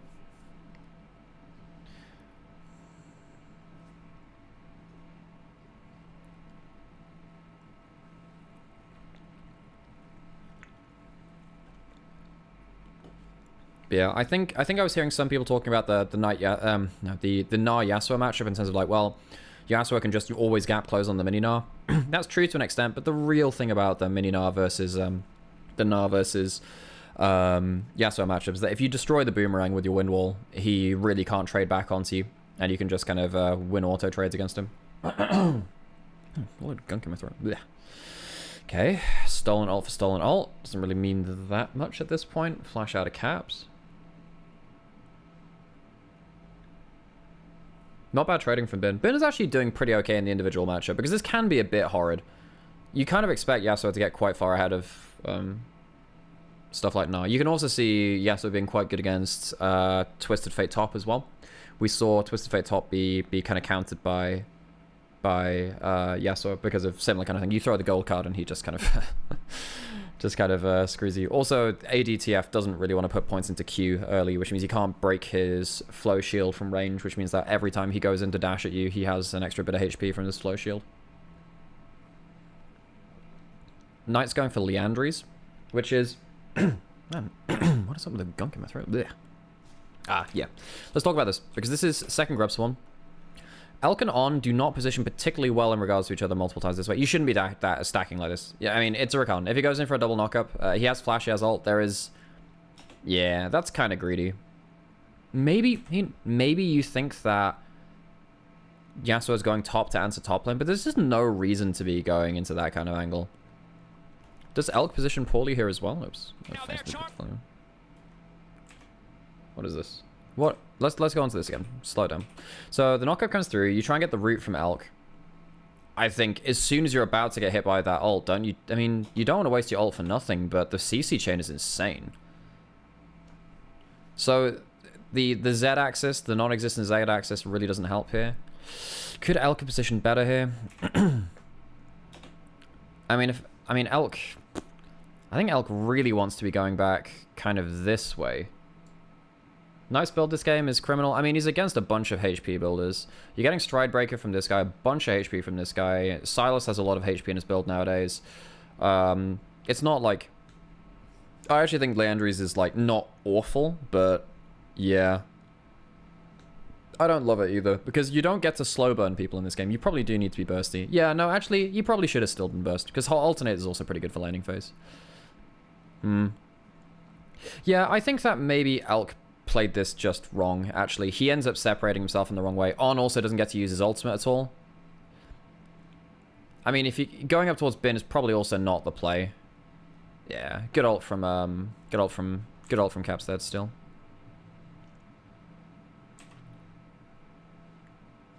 I don't know. I think Elk is super disrespectful and positioned quite poorly. Really good punish though from the rest of G2. It's really good of BB to drop off the wave and get down to that fight earlier. And now, much like last game, we were talking about how G2 had a comp that doesn't really function where they're behind because they don't have the damage to kill their primary targets, and the tanks, there's only like one target you can kill, and that's too much of a problem. Right here, Xayah wants to be dealing with like the meat grinder, everything kind of coming in. Yeah, you do get the kill into Caps here, but then you trade 1 for 1, I'm pretty sure. You can see that, you know, BLG don't have multiple grubs. They have a Nico that's going to become less and less impactful throughout the game, really, I feel like, because they're just too tanky. And most importantly, the game kind of becomes about Xayah, but Xayah's also against Ezreal, which outranges, and a bunch of melees, which have a lot more stats than you expect because they're ahead of the game. This is a rough game now for BLG. So what you're really hoping for is just a, you know, a huge meat grinder team fight where Xayah can get a bunch of feathers through, but I just don't think you can ever do that, right? There's too many things you have to respect. You have to be really respectful of Skarner. I also think I'm not a big fan of the Essence Reaver Xayah build. I think you should really go Infedge into Quick Blades. I really don't like Essence Reaver. I think it slows down your power too much. Oh, squeak. BB makes it out of this play too, which is kind of insane. Wait, oh, he windwalls that. You don't have Night ult either. Gets the ult onto that. Mickey gets... I mean, Mickey wasting his ult's a bit, man. Fucking clown. The feathers can get windwalled as well, or your initial auto attacks. Either of them. It's kind of nasty. So there's multiple ways you can play that. But yeah, I'm not a big fan of Essence Reaver Xayah. Yes, it does give you some more cooldown reduction and the ability to stay on the map and keep farming. Keep an eye on Elk's farming numbers, by the way. He gets a bunch of extra farm this game. But yeah, you can just... Elk never really gets to have the team fight he wants, partly because of his own positioning, partly because of his build. Well, the build doesn't really change that much. But I'm just saying that as an aside. I'm not a huge fan of Essence Reaver Xayah. I think it slows down your damage too much. Even though just being able to stay out on the map is inherently a good thing. By just having a bunch of mana and a load of cooldown. Good side steps from Elk. But still, if you get hit by a couple of skill shots, that's really hard for you to play the game. Yeah, nasty stuff. Stolen Gnarl. And this is one of the great things about Skarner as well. Just with basic abilities, he can follow up and plays really nastily. The Mega Gnarl stolen, gets a load of damage, and they don't even get the Mega Gnarl for that. Shun has flash, doesn't flash out of the Skarner ult, and that gets him killed as well. I even think if he flashes down, he's happier. But you should be able to flash away. That's a... Yeah, you should just flash. That's really disrespectful. Not that it changes it from being a losing play into a 1-1, but it's not great. Unless this is how I can build Bale Force, I can't see how... Gale Force, I can't see how I could win a fight. Wait, he flashed into Scout? No, he flashed out, didn't he? Wait, what happens here? Oh, is that just an... What happens here? Yeah, what happens with Skarner? What happens with Shun's flash, rather?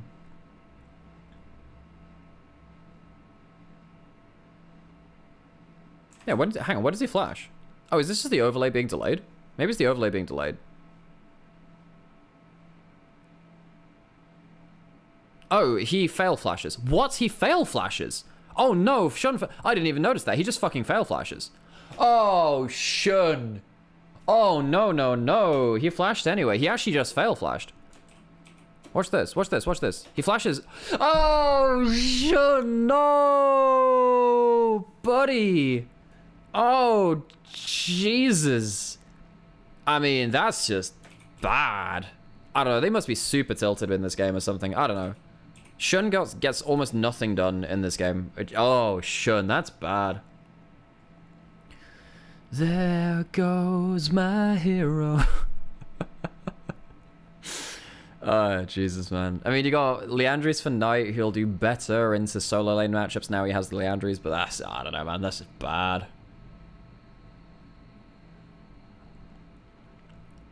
On is even there to shadow the play. You know, it's a really good forced play from G2, but yeah. This guy's playing over my Wago anyway. No way. I mean, Wei didn't look great either. I don't know. Neither jungler's looking awesome, and that's a big problem. It is a big problem. I don't know what the hell's been happening in scrims or just in... Yeah. It wouldn't surprise me if they brought back Wei for the best of 5 versus HLE, but...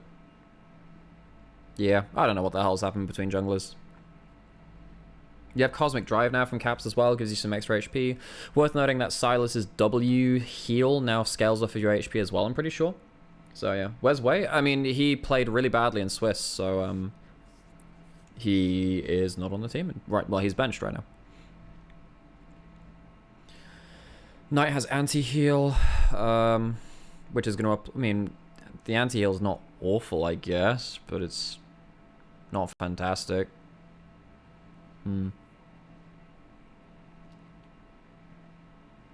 Wait, someone on Reddit said rumors are On has awful mental and tilted off the face of the earth when Wei told him to stop inting. Oh, that was a really good ult onto you, Xayah, by the way.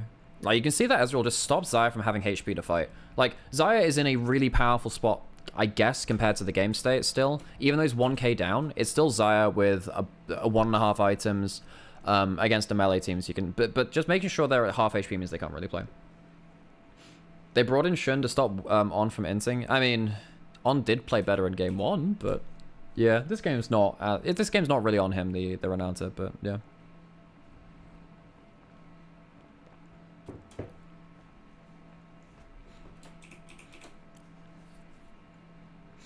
But I'm pretty sure that Bin wanted Wei because they used to play on RNG, so he's the guy that wanted Wei anyway, so it was Bin that was pushing for him. Pretty sure. But On and Shun have played together for a long, long time. And also, like, Wei was also not playing well. So it's not just On, like... I mean, On was playing awfully, don't get me wrong, but Shun was... Yeah, Wei was also bad. I'm not saying that Shun is better, but... Yeah, I don't know. I don't think having Wei in is particularly helping BLG, I guess. I don't know. Neither option sounds great to me. Picking Poke versus Xayah, absolutely, yeah. That's why stuff like Xerath has always been very good versus Xayah. Okay, Elk has 2 items now. Also worth noting as well, we'll just quickly highlight this. Look at the timestamp. It's about 22 minutes, 250 farm. That's really good farm numbers. Yes, it has been at the cost of lanes, of mid lane farm, because Knight has basically just said, alright, okay, I've got my items, fuck it, we need Xayah to be strong. Hey, Zara, good to see you.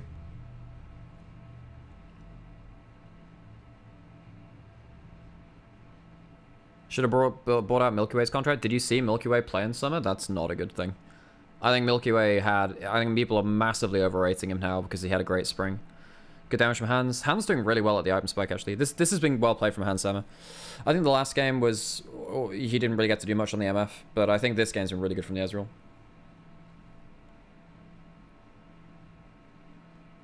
No, Milky Way is on RNG. They've confirmed him. I'm pretty sure. Okay, anyway, sorry. Get back to the game here. So, you can see that the pokes coming through really strong. You also have a ridiculously tanky Skarner with Sterak's and Heartsteel. So you can tank this Baron for forever. Like, Skarner doesn't take damage from objectives, really. Poke goes on to On. They have Warden this pressure as well. The Sweeper runs out here as well. And this is just the pull of the fucking century. What an insane pull. And because they're, yeah, because they're suppressed, it's not like Elk can put on barrier at the start of that, and it doesn't even matter. But damn, what an insane pull. I mean, maybe there's a chance you can get a huge fight in the Baron pit with Nico ult and Renata ult over the top and stuff like that. Of course, Yasuo can stop the wind wall, but that is like a game-winning pull. Absolutely insane. But also, once again, just look at Elk and On stacking together. If you get one of them and the other one's not there, maybe you get a Renata ult. Maybe you get a bailout. Maybe I don't think the bailout changes anything, actually, think about it. But like, if only one of them is caught, it's still crap. But maybe there's a play. This is just awesome from Yike, though. What a pull. You can QSS Skarner ult? Yes, you can. Yes, you can. It's a suppression. It's a suppression. You can cleanse it. You always used to be able to cleanse it, and you can cleanse it now as well. Yeah. Suppressions can only be cleansed by QSS. Yeah, but nice stuff from G2. I mean, Skarner is just insanely strong. So now both teams have discovered that Skarner is really fucking OP. What an insane pull. Let's get into live. We've seen this replay already. But like this game was already going very, very well. You're now on Soul Point. You have a Baron. Ezreal has Shojin, and if you hit the hit the right targets, you just get 1,000,000 damage. So Elk doesn't. I don't think Elk can actually play this game against the Ezreal. I think the Ezreal counters Xayah very, very hard. And yeah, G2 kind of mess up their Baron push by leaving someone alone on the side there. But G2 do still have. They have 4 grubs. BLG are probably looking for a teleport flank now because they're in a 4v5. They don't have Mega Gnar because they just use that on top side, but it's still Gnar they can still split the fight in its 4v5. Good play forward from On. Elk gets to do some damage here. And Bin does have... I actually wonder whether Bin could have kited forward a little bit more here. I actually wonder... Yeah, I think maybe Bin could have gone... Maybe he was afraid of hands, because, I mean, that's a really nasty Ezreal. Gets the cleanse out of him. How long before we get a Reflectingly? Wait, in terms of, like, a bounce back damage? Yeah. By the way, right here, I actually wonder whether Elk should have flashed forward. I actually think this was the time to flash forward, if any. Even against the Yasuo. I think that's the time, actually. I think Elk actually missed his opportunity to flash forward aggressively here. Because you're not winning this game without, like, that kind of HP advantage. I think... Let's go back to this again, right? If you go back to, like, here... You have Knight coming in as well. You have On who has Bailout for you. Wait, does he have Bailout? That might be on cooldown still. Well, I guess it's probably maxed out now. Maybe it's not. No, you put good points into it. But like right here, maybe no, just these are on this other side of the wall. You have ult and you have flash. So you can stop as soon as Sylas uses his E and the root comes through. I think you actually turn and burn here. You have Flicker Blades. I actually think this is the time to flash forward. I think you just say fuck it. You don't get to win without that kind of HP advantage. And yeah, you get to steal the Xayah ult from Sylas, but I don't think you care that much, do you? That should have been the time to go. That should have been it. Because then even if the teleport comes in, you get to immediately hit with the Pot Blossom. BB doesn't have flash. That should have been the flash forward angle. I think that's maybe a missed opportunity. Jacula flashes that? Maybe. Well, not at this tournament, he doesn't. Jacula has been not great at this tournament. But then I did warn people about that, so...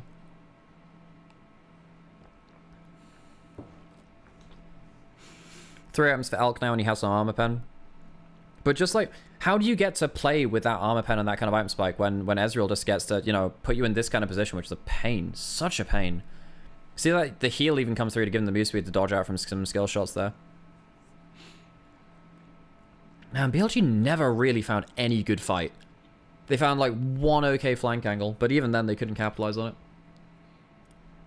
And also, yeah, you see right now that you can't really win the side lane matchup against a fed Sylas as the Nahir either, especially with that amount of gold. I think some situations Nahir actually can win, but not when you 1v3 like that, I guess. Damn, who knew that G2 with better solo, if they get counterpick in solo lanes and they actually have individual agency on their solo lanes, looks so much better. I really didn't like opting into the skill matchup versus Bin, who's the best at playing that in the world. Elk gets caught out again. I mean, yeah. Elk has a poor game in this game, actually. You know, I think the early game, not great from Knight. This game is actually kind of Shun and Elk running it down. Yeah. I know that people look at the game 3 from Elk and say whatever, but even his post-game interview said that he didn't play that well in game 1 and 2. This was actually not a good game from Elk. That Xayah was your win condition. You picked that Xayah to be a anti-melee win condition, and it ended up being not awesome. Okay. Compliment for Xerath. You know, I don't think you should be grumpy, Xerath. You're always you bring joy to people around you. I enjoy seeing you in chat. I saw you join the Discord server as well. Compliment G2. Okay, well I can compliment you at the same time, but you should be happy Xerath instead, or joyful Xerath. Right, yeah, compliment for G2. I think that they look really they're like one of the few teams which will pull out some really different stuff like from game to game. They're one of the most dynamic teams in the world. That just kind of like flicking between stuff. It's one of the reasons I didn't really like them playing the Nocturne Oriana and stuff. Like, they are wonderfully creative. I think that they're the only Western team which has actively challenged Eastern teams in raw laning strength for years and years. And I think that's a huge point in their favor. That is not something which is done very lightly. Okay, folks, I'm going to go take another brain break, and we'll go through Game 3, which, of course, I'm sure a lot of people want to watch. So sit tight. I'm going to run some ads so you don't get them in-game, and then we'll go through this. Be grumpy until next season? Oh, I'm sure. You'll get over it. Be fine. It's character building, right? Okay. Right, okay. 1 second, folks. Let me run some ads, and then I'll be back with you.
Absolutely, many.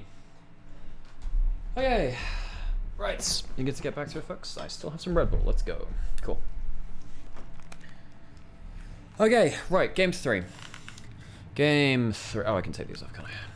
I actually don't need these because I don't have any volume up. So, let's get settled in. Let's get that camera in the right place. Yes, it is. Right. Let's go, folks, and let's talk about this game 3. Deciding game between BLG G2. We have G2 on the red side for the first time in the series. I think it's actually the first time on red side in the entire Swiss stage. They've been on blue side for the grand majority of things. Actually, hang on. That's quite important. Hang on. Let's go to Leapedia. Yeah. Let's go to Worlds. Because this is actually kind of important. You'll check back in 25 minutes? Yeah, it might take a bit longer than that. Sorry, buddy. Right, G2 esports. Let's go to the match history.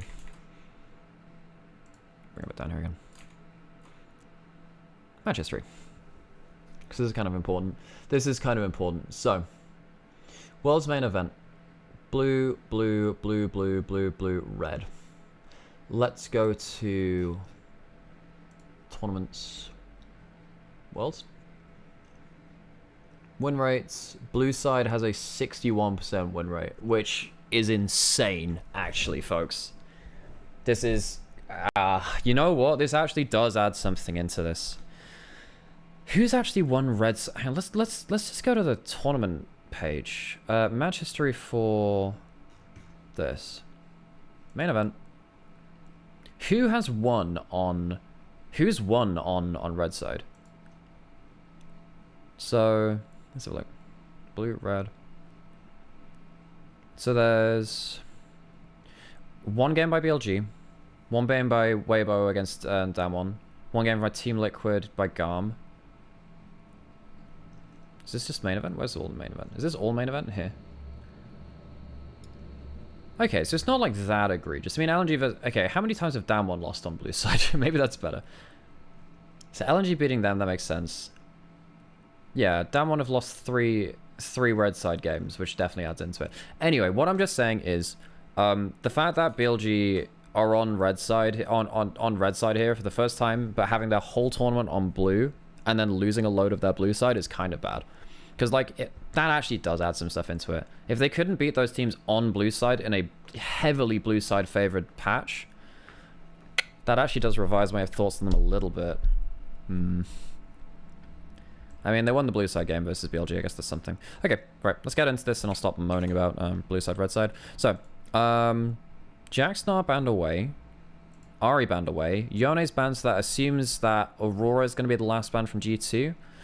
Do they let the Skarner through? So whatever they let through between the Aurora and the Skarner, you have to imagine they have an answer for. The Aurora is banned. You imagine that means that the Skarner comes through. So Skarner first pick, pretty obvious. Worth noting that Ashe is available too, one of the most banned champs on the patch. You also have Orianna still. You still have stuff like Orianna. The Shinzao is something we're seeing as people trying to answer the Skarner. So that is seemingly Yike's answer. So he goes towards... he does go towards the Shinzao, which is meant to be an early pressure pick and can be someone that can trade ult for ult. So we did talk about the kind of these skill matchup champions where you have Jax, Gnar, Renekton. I guess Rumble is kind of up there too, but Rumble's a little bit different. I feel like BB can play into Aurora. I don't think anyone's been fantastic into Aurora. I don't think it's about playing into the Aurora. I think it's just... also, Knight is the Aurora player on BLG. He's the guy that's playing it. So anyway, so we actually see the Rumble from Bin, which is a fine matchup into the Renekton. Also, you have really good kind of tank frontline, and the Skarner can kind of drag people over the Rumble, and the Rel can lock that in now. And the Kalista gets locked in for G2, which has been permabanned against them. So they ban away the Ashe, which is the lane counter. The Renata is taken away from the Kalista as well for lane dominance. Worth noting, BLG, G2 don't really have any engage right now. So you could ban away something like Leona as well and just say, well, fuck it, you're not going to have good engage. You can ban away like Leona or Alistar or something like that. That could be fine. Could also... they ban away the Nico, which... Okay, they ban away another... yeah, which could have actually been flexed between mid lane and bot lane, so I don't mind that, actually. Because Kalista Nico is one of their best duos. And they ended up locking in Taric. Look, Taric Kalista has been okay in the past, particularly because you can kind of like throw Taric in for the dazzle. Or you can kind of get him to flash in and you can kind of like play around that. And you have kind of double safety measures for Taric. One's his ultimate, the other one's Kallista's ultimate. Also, Taric just tends to do well into melee matchups, typically, into melee support matchups. Problem is now you have no engage, and it's a very, very, very low range composition from G2. Ezreal is kind of Exodia, so you're expecting an Ezreal lock-in. That's the easy one. I actually don't like this Sylas lock-in at all. What could you do instead of the Sylas here? It's a low range comp from G2. I mean, LeBlanc's not awful again, I guess, but yeah, LeBlanc's not awful again. You're blind picking mid lane, so I guess that makes it a little worse. You could do something like Syndra, but Syndra's not as good into Kalista because Kalista can like jump you a bit more. Wait, you don't know if Knight plays Syndra? Syndra is one of the most legendary Syndras of all time, by the way. Let's go. Let me show you some of Knight's Syndra stats all time. Is he? Let me show you some of his stats all time.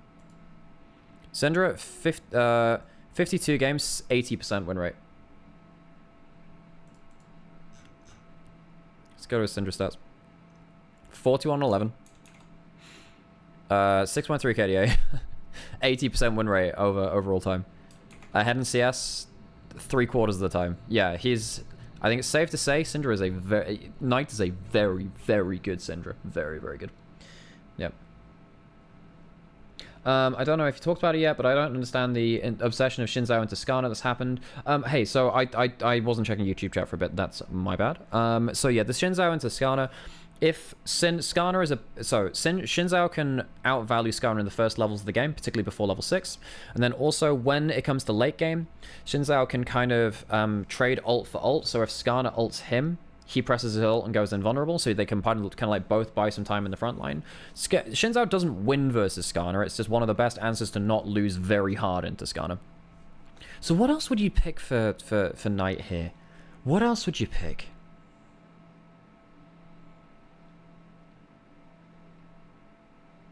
What else would you pick?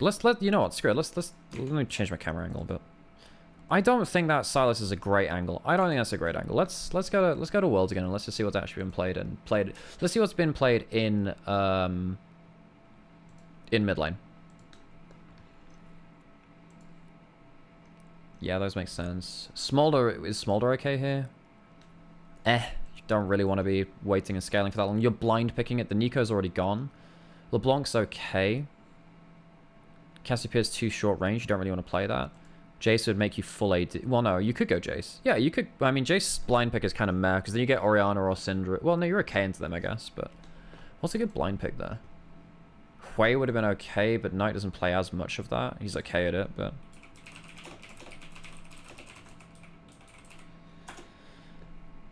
League of Legends champions. Let's go down the full list. Why not? Akali, no. Annie actually wouldn't have been awful. Is Asol okay? You need something that's blind pickable mid lane. Zim, meh, no. You need something... You kind of want something blind pick magey. Blind pick magey. Hui could have been okay, but I guess it's not awesome into the Orianna, but it's okay. You can... Yeah, I mean, you're... I mean, I guess the Orianna's not awesome with G2's comp, but...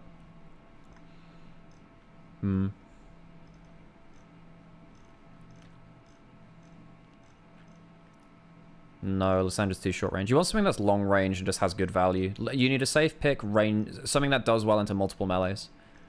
I mean, Syndra's not awful. Syndra Orianna could have been okay here. I guess Orianna's not fantastic.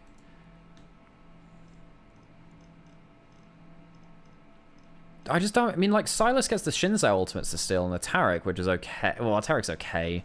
Like, these aren't awesome ults to steal. They don't do damage. You don't have, like, a damaging ult to use there.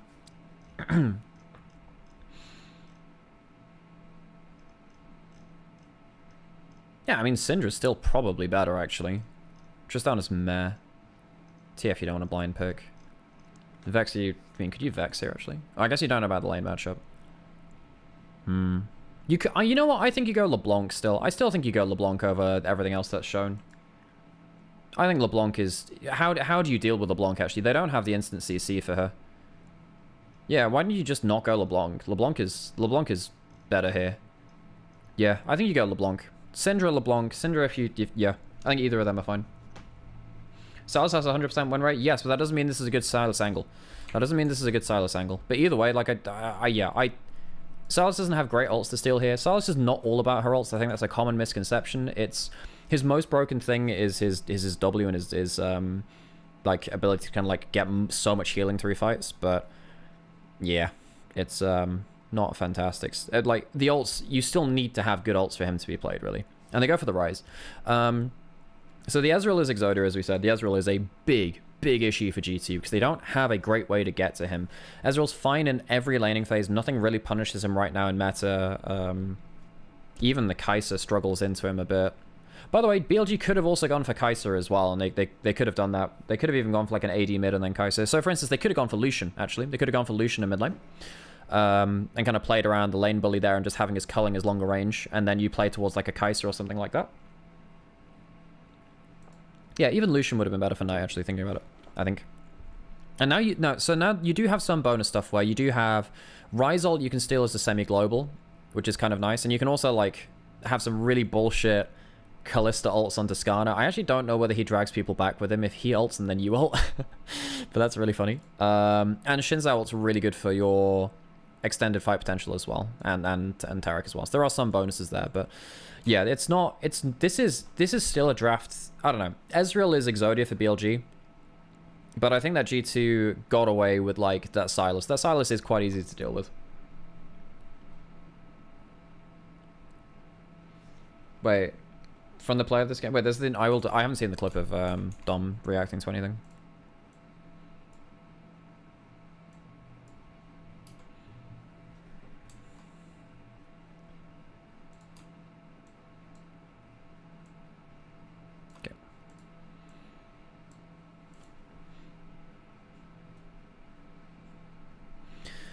Okay, hang on, let's go back to this again. I missed this. Okay, so... everyone's expecting a level 1. Jump in towards mid lane. Don't really get much done. Rune Prison start from Rise is fine. It allows you to like auto Rune Prison auto, and the slow gets you some decent value. One thing that's worth noting, LPL teams have not had good level 1s. G2 didn't really have good level 1s themselves this series, though. I think if they had better level 1s, maybe they could have threatened BLG a little bit more. Ezreal gets bone plating off them first. It's kind of annoying. When I say they're Exodia, they are like game winning by themselves when I say Exodia. It's a little bit of a meme kind of thing. But the problem here from G2 is that because, you know, you have cleanse and a load of stuff like that, and you do actually have a very strong front line in the likes of the Skarner and the Rel, who here can realistically catch Ezreal? Even if you flash stun or something like that, it's a big problem. Realistically, and I think you need to somehow get cleanse off of Ezreal first, and then you need to fight. But how do you get cleanse without dying as well? Hey, Soul Puppy, good to see you. It's a real problem because, you know, you can sometimes flash Taric stun or something like that, but there's just no way to get a hold of the Ezreal. And you're also not that tanky. There's no one here that can shrug off Ezreal's damage. Ezreal is quite high damage right now. So... yeah, there will probably come a point, and we will see this later in the game, for those of you who have seen that already, where Ezreal is just going to put out a load of damage, and there's no one that can really stop him, really. So G2 need to find a way to either take Ezreal summoners off the board early, or make the game not about the Ezreal. Take fights away from him. Use the Rise ult to get into side lanes. Use, like, Rise to ult into Renekton's lane, dive people before Ezreal can get there. You know, stuff like that. That can be really important. Early lane for Sylas, as we said, range into melee kind of just sucks for Sylas. He wants to survive through to level 4, level 5 when he can start getting multiple points into his Q. His Q helps him a lot in melee versus range matchups. Cap starting with Mana Crystal because he likes mana.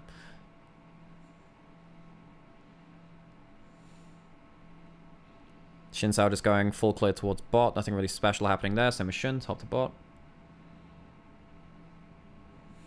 Oh, BB did a nice thing there. BB gets himself an early null magic mantle. He gets like a cheater recall. He goes in, gets a null magic mantle, and it helps him with the matchup a lot more. I don't mind that, actually. Because you want to make sure that the Rumble doesn't get like infinite value. Oh yeah, that's one thing as well. So G2 have the Taric ult to maybe kill the hang on, what's happening here? So we had top to bottom from both junglers. Shinzao's going towards top scuttle while they've done bot scuttle. Caps is hanging towards top anyway. Mickey's already out of lane. I mean, that's just super greedy. You absolutely know that Yike will be on top side. Exhaust from Mickey again, by the way. Flash for Flash. Does Flash even kill Shun? I mean, no, if he hits the stun, he lives. Yeah, that would have been a good stun from Mickey. That would have been fine.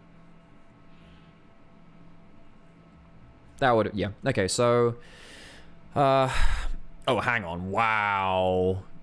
Aftershock from Shun as well. The flip from on, meaning that the stun isn't in the right place.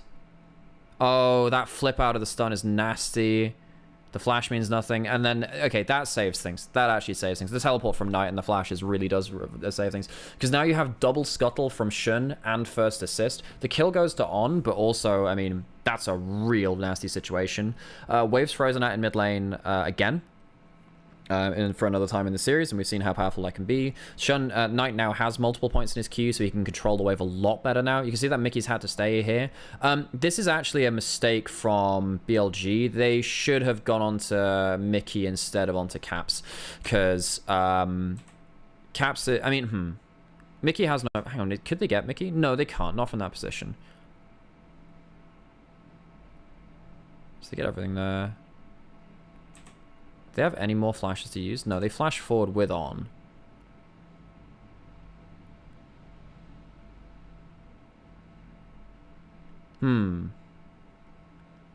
Did Knight have any other call? Did Knight have his W? I think he did.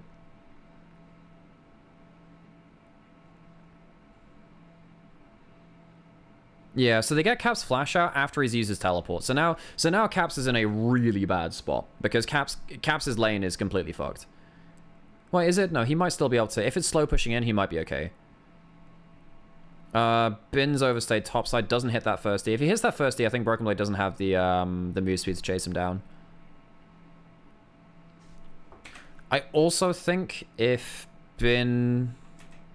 that's another thing too here, actually. If Bin actually flashes the first E, he maybe also lives through this. Because giving Broken Blade the second E is the problem here.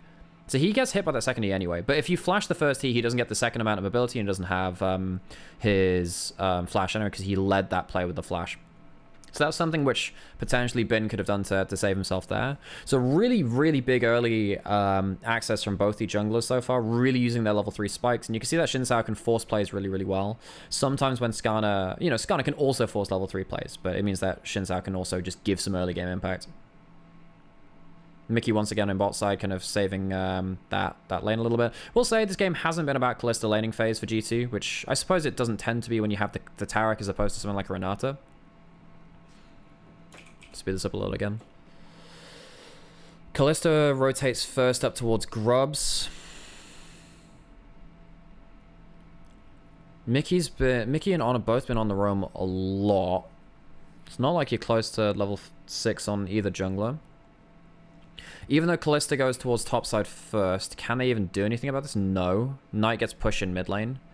Because Knight's actually have much better wave clear on the Sylas with a couple of levels in Q than Caps has got right now. Because Caps can't just continually just spam EQ on the wave.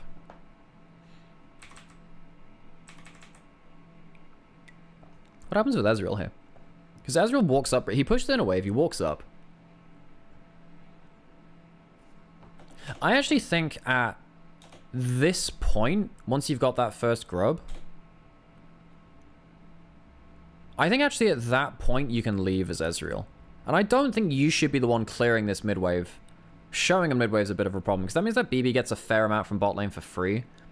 He gets to, so you lose a wave and you lose a plate. Dragon's going down. So yeah, I think the thing is BLG didn't spot Yike. If they spotted Yike, then you call Elk away from that play a little quicker. Just means that BLG lose a wave and a plate when they probably shouldn't have. Hey, now you see me. Good to see you. Good chunk from BB onto Elk means that they can't, like, it means that Elk can't play as super aggressive into BB, especially when he has ult available.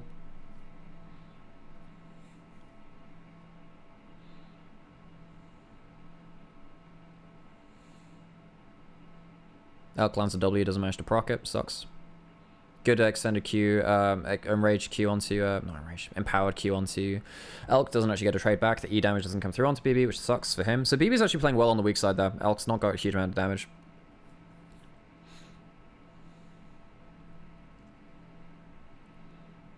And then BB overstays. So he's done a load of good work in making sure that he can get to a point of power. Dodges some stuff, but doesn't dodge the ult. Gets ignited, so he doesn't get a good amount of healing. Kill goes to Shun. Kind of a shame it doesn't go to Ezreal, because Ezreal, as we said, kind of wins this game on his own. Good to see you, by the way, Yoda. Yeah, I didn't say hi earlier. Good to see you. Right, okay. So, some gold over to Shun. I mean, Skarner is still annoying with gold, especially if you get Heartsteel earlier. There's a chance that you can stack it a little earlier, which of course is very nasty. Heartsteel stacks and Skarner allow you to snowball the game very, very powerfully. In fact, there used to be a Medjai's-like item for HP called Leviathan, and the problem with an item like Leviathan is that you end up having an item which makes you harder to kill, and the more you don't die, the harder you get to kill. So it becomes a problem. Yeah. Sword of the Occult was definitely a thing. Okay, so Shun just spots. So what happens here? What happens here? So we got Grubs coming up in 30 seconds. G2 position around topside for it. Worth noting at this point, you need to really think about where you can get these Rise ults to make a lot of problems to you. Now, if you have mobility and you have flashes, Rise ult doesn't have as much threat. It's nice of Shun to... Yeah, so you can see right here, there's a threat of like getting a huge gank squad with a Rise ult towards bot lane or something like that. It's not the highest range anymore, because that's one of the things they nerfed with it, but... yeah, Caps is you need to keep eyes on Rise, because if Rise can deliver, you know, Kalista Taric or Shinzao into a play, that's a huge problem. So good of BLG to not give free Rise angles and stuff like that. They give 6 Grubs over, which is an issue. I mean, it's, okay, actually, in this game, 6 Grubs matter less. BLG don't get to hit turrets that well.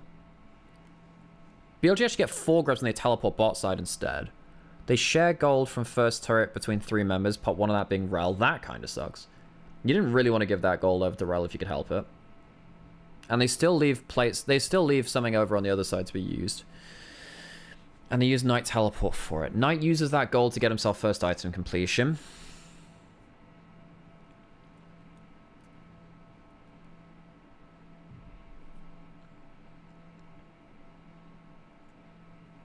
Yike has Sundered Sky now.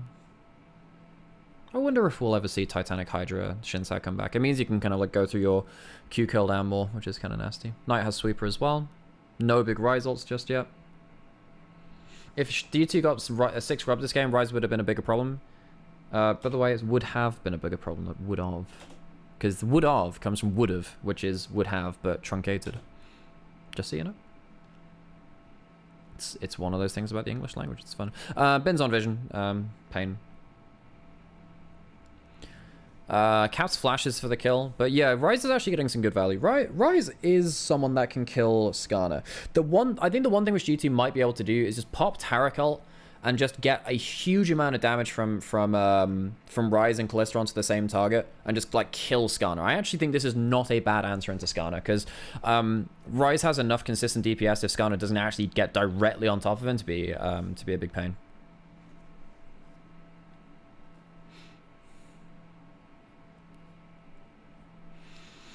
Herald's up now.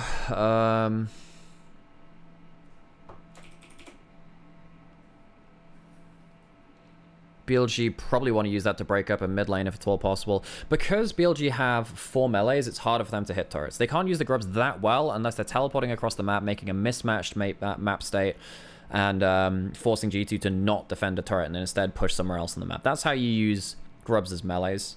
It's quite hard to do tower pushing as melees without that.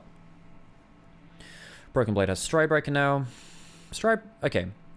If Elk mispositions badly enough, you can Rise ult onto him and maybe get a Stride Breaker, maybe you can flash follow. Maybe that's the play. But it's still really hard to catch Elk, and if you don't catch Elk, he's going to put out a ridiculous amount of damage.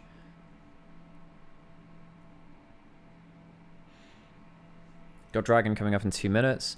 This is a problem for G2 as well. It's harder for Soul win condition for them to come through. I think that Chemtech doesn't help them that much, because Ezreal still does Ezreal things. I don't think it changes that much. I'll also say as well, I think for BLG, if they get Chemtech Dragons, the tenacity really helps them against stuff like Rune Prison and, you know, Renekton and Taric stun, stuff like that. Okay. So then we get ourselves a really big play through here. Rumble has teleport, so does Renekton. Sylas isn't at the play just yet, so let's have a look at this. Good chunk onto Mickey and Hans. Really good chunk onto Mickey and Hans, actually, because Elk gets a huge amount of damage through. You don't have 2 items just yet. Q flash misses. Q misses from Elk. And they run it back with the Taric ult running on as well. Yes, you do have the Skarner ult running, but Hand Slammer also gets to get a good amount of spear uptime. I don't know. So Ryze ult comes in from Caps. There's no stolen ult from... What happens with Knight during this play? So Knight doesn't...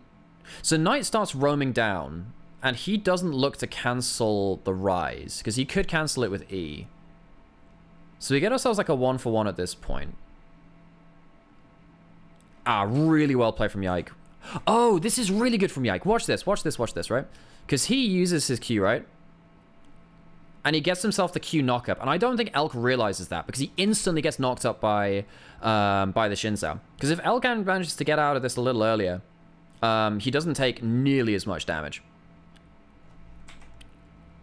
Knight gets a decent amount of damage back. But he's only going onto Yike himself. I mean, that's a really good amount of damage. But then he's still melee range of a Renekton and a K'Sante after that point. Bin teleports in super late. But like as soon as that comes in, 1, 2, 3... That's a late teleport. What's Bin doing here? No, Bin needs to teleport early. That's like a 4-second late teleport. Because if the ult comes in now, the slow is actually really big. So BB gets some decent value there, but Bin also teleports in about 3-4 seconds too late. So there's a bunch of problems here. I don't know what the calls are. I think that, you know, initially the failed engage from On is not great, because they should have probably... Let's go back right to the start of this. Because Mickey... So the extra damage from Q would have come through. Extra damage from Q from Ezreal would have come through. And I think if both those happen, Elk can actually get an extra auto in onto Mickey, and he probably dies before the ult comes out, I think, actually. I think they maybe could have just gone straight onto him. So, misplay from Elk and On in terms of skill shot accuracy. He still dies. But still, it would have been... It probably still would have been... Yeah, and then Elk misreads the Shinzao Q3. He gets caught by that multiple times this game, by the way. That's a really good play from Yike. He manages to stack up his Q on the ward, gets a good amount of damage. Which means that Elk loses a lot of HP to keep playing this fight. It's well played from Yike. It's well played from Yike. Bin teleports late. And that means that Elk kind of dies for that too. So, not a great fight from BLG, actually. They don't play that mechanically well with their summoners either.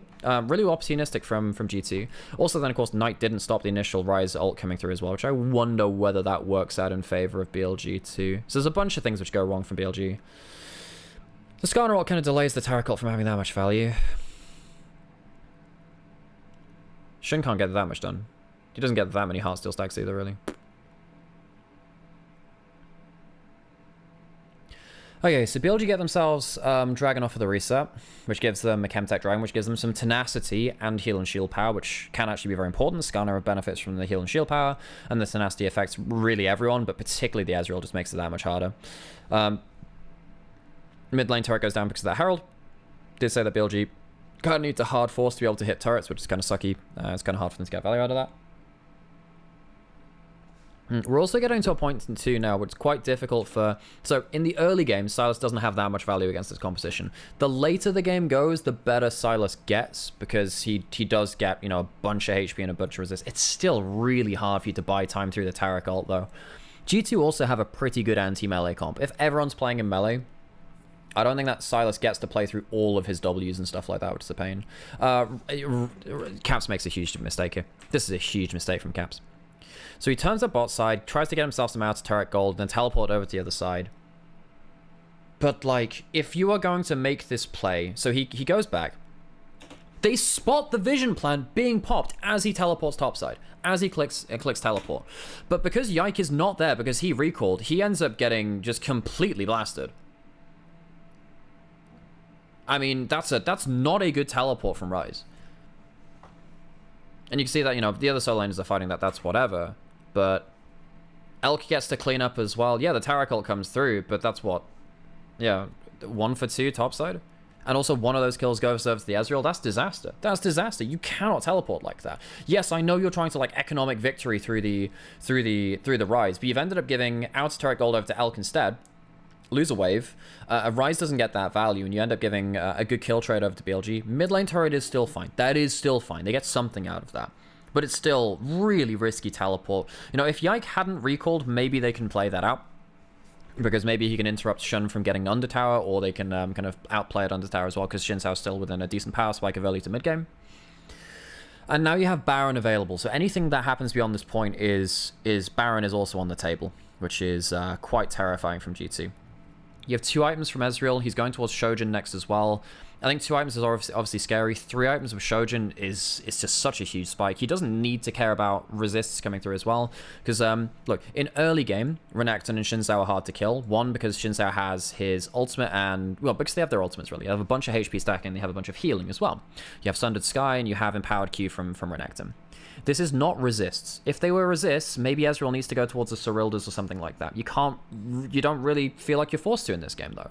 You get to very happily go towards Shojin, which gives you much more mobility because it affects your E cooldown, and the extra ability damage obviously gives you a bunch of extra utility as well from your E. Your Q doesn't have a cooldown when you get to 3 items. It is very, very dangerous. Also with Hextech Dragon as well, one of the basic ones, you get an extra 5 cooldown reduction or ability haste and then attack speed as well, which is also nice extra stats for you. Ryze is at a strong power and a point of power. Worth noting, this is a non-rower Ryze. You're going for much more burst.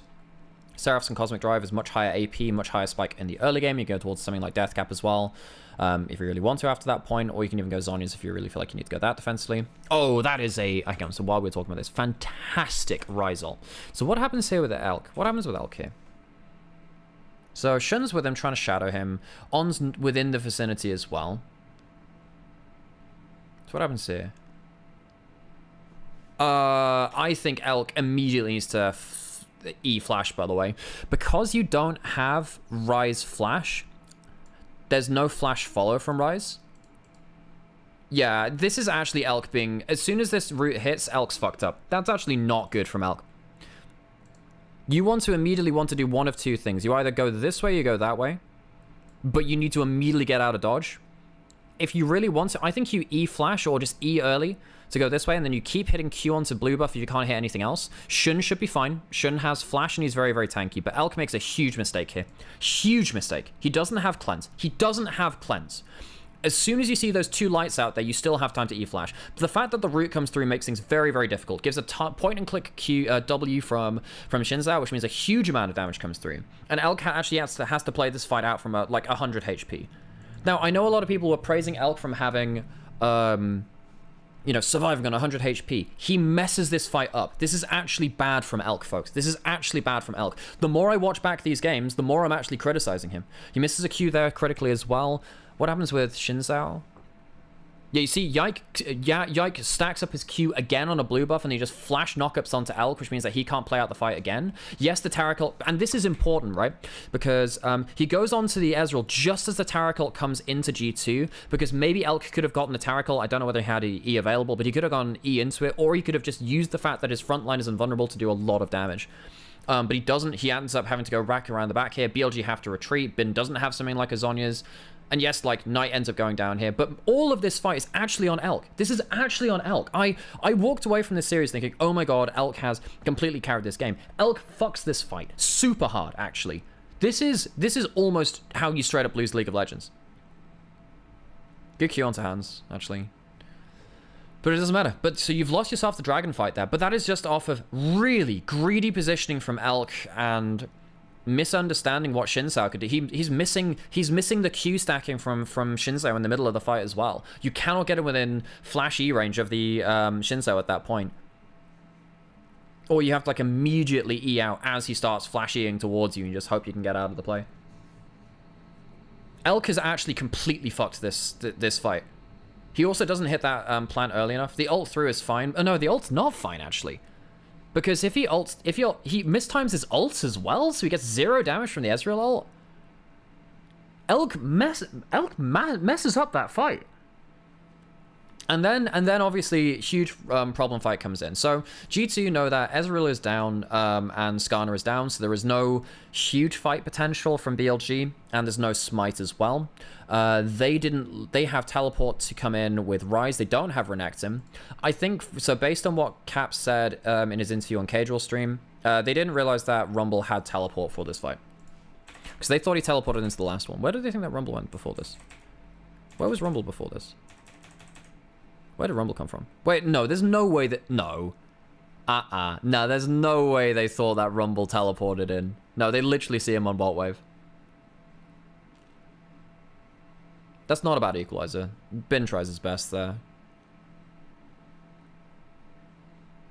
I mean, yeah. They try their best there, actually. That's not bad from Bin, Shin, and Knight. Elk actually fucks this fight. Okay, anyway. I have no idea why they didn't think that Bin had teleport, but he doesn't have teleport. So. And they come into this. You have no flash on Yike this time. Hans has everything, but you don't... No, he doesn't have ult, which is big. Bin just gets to keep on... He actually stacking Conqueror, importantly. Stolen Shinsao ult, which means that Knight can pop hit. He probably should have popped that a little earlier, actually. Yeah, Knight maybe pops that ult. Hang on, let's slow... We've got to slow this all the way down. Because you don't have Ezreal at this fight. Your Tarek's gone. You don't have Tarek value now from extended fight. Knight probably should have popped his ult, like, now. Just before that stun comes in. Mickey flashes forward and he misses. Oh, no, he does hit, but it just doesn't matter. Bin's overheating. Hans gets stunned by On, so he can't do any more damage against... Well, he can't stack any more spears into Knight. Knight has a second E up as well at this point. Equalizer comes down, gets the slow onto 3. Ezreal ult clips Caps. Mickey's going to burn down. Hans gets killed as well at this point. Caps cannot cross the River of Fire at that point. And Shun finally comes into the play. Yeah, I mean... Knight has a fucking huge fight. He's not... Wait, Mickey's not linked for healing? What happened? Mickey's not... No, he is. He's linked on Caps. He's linked on Caps. No, he's linked on Caps. So what happens... So Knight ends up getting down... I mean, look at the value this fucking Silas has, man. Good Q onto Hans Hammer as well. Good slow from him, which means that Hans takes a bit of damage and also can't completely follow up with auto attacks. Good E over the wall. Gets himself a chance to get his cooldowns back. Bin gets himself a huge amount of value off of this one. Yeah, no, he's still linked to Caps. Oh, you didn't think he was on Shin. Yeah, that makes sense. Yeah. Yeah. Oh, that's so gnarly from Knight. Gets a W at low HP as well. Huge amount of value. Yeah. Heartsteel proc. Q hits him as well. Bieber wants to get the E reset, but he just doesn't have the value at this point.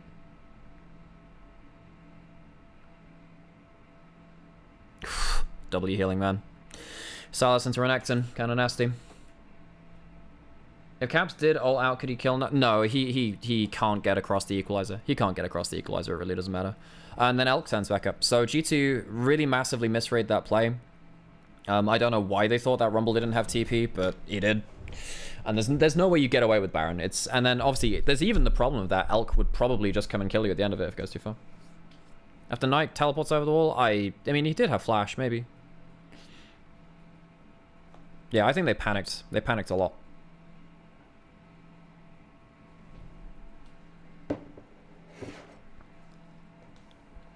There's a weird sound coming from somewhere.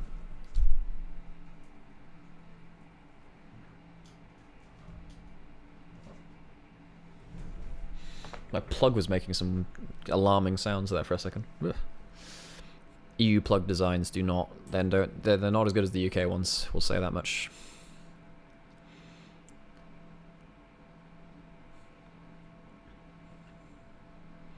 But yeah, Knight absolutely saves their asses there. You know, actually watching this back, Elk actually didn't have a... That was not a great fight, actually, the last one before this. UK plugs are overbuilt. They are good. UK plugs are good.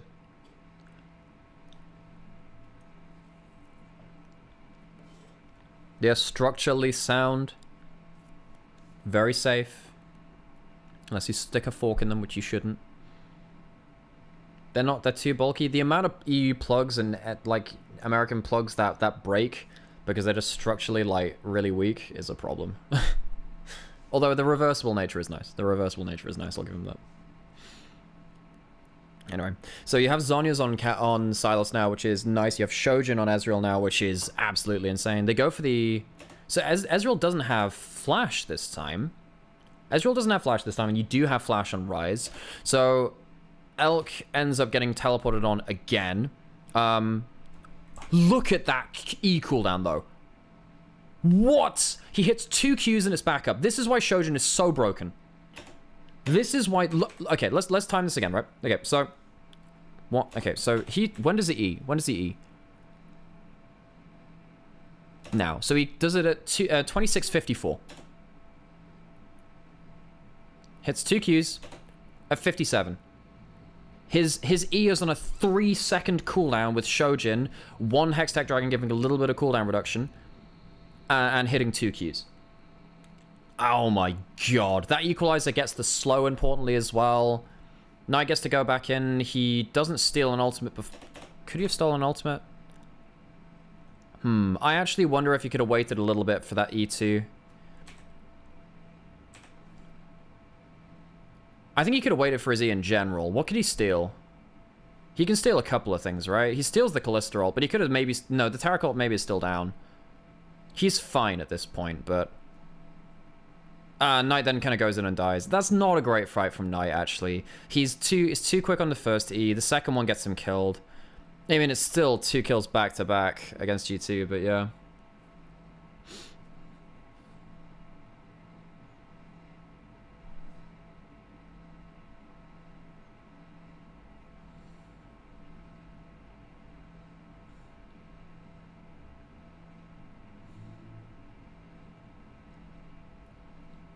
Yeah, so Knight, not a fantastic fight from there, but yeah.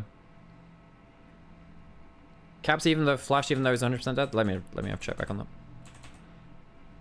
So, what happens here? So he gets hit. Oh, he gets hit by the suppress. Yeah, he's so doomed at that point. Well, if you can get a little bit of turnaround and a bounce, maybe it kills people. No, I actually think that it's right for him to flash and look for a bounce. If he gets the Spellflex bounce, then everything changes there. So that basically means that your base is open in terms of inhibitors. Then what happens after this?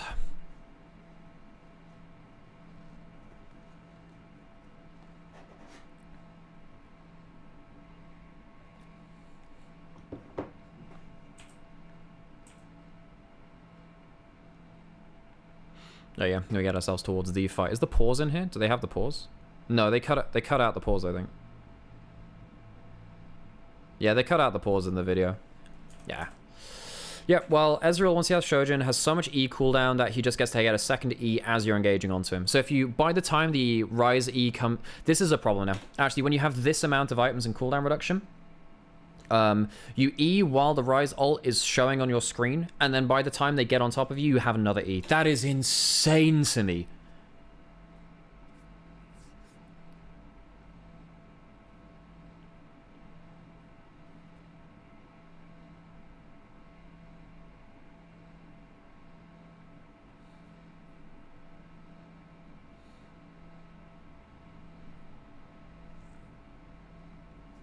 Okay, speed this back up. Okay, so you have another Chemtech Dragon now. It's not Soul, but again, the extra tenacity and the extra heal and shield power can be very important. Technically applies to Sylas W, I'm pretty sure. So Sylas gets more healing from his W because of the Chemtech Dragons. You also get more shielding from Rumble W and from Skarner's stuff as well. So that is somewhat important. And Crashdown technically from Rel as well.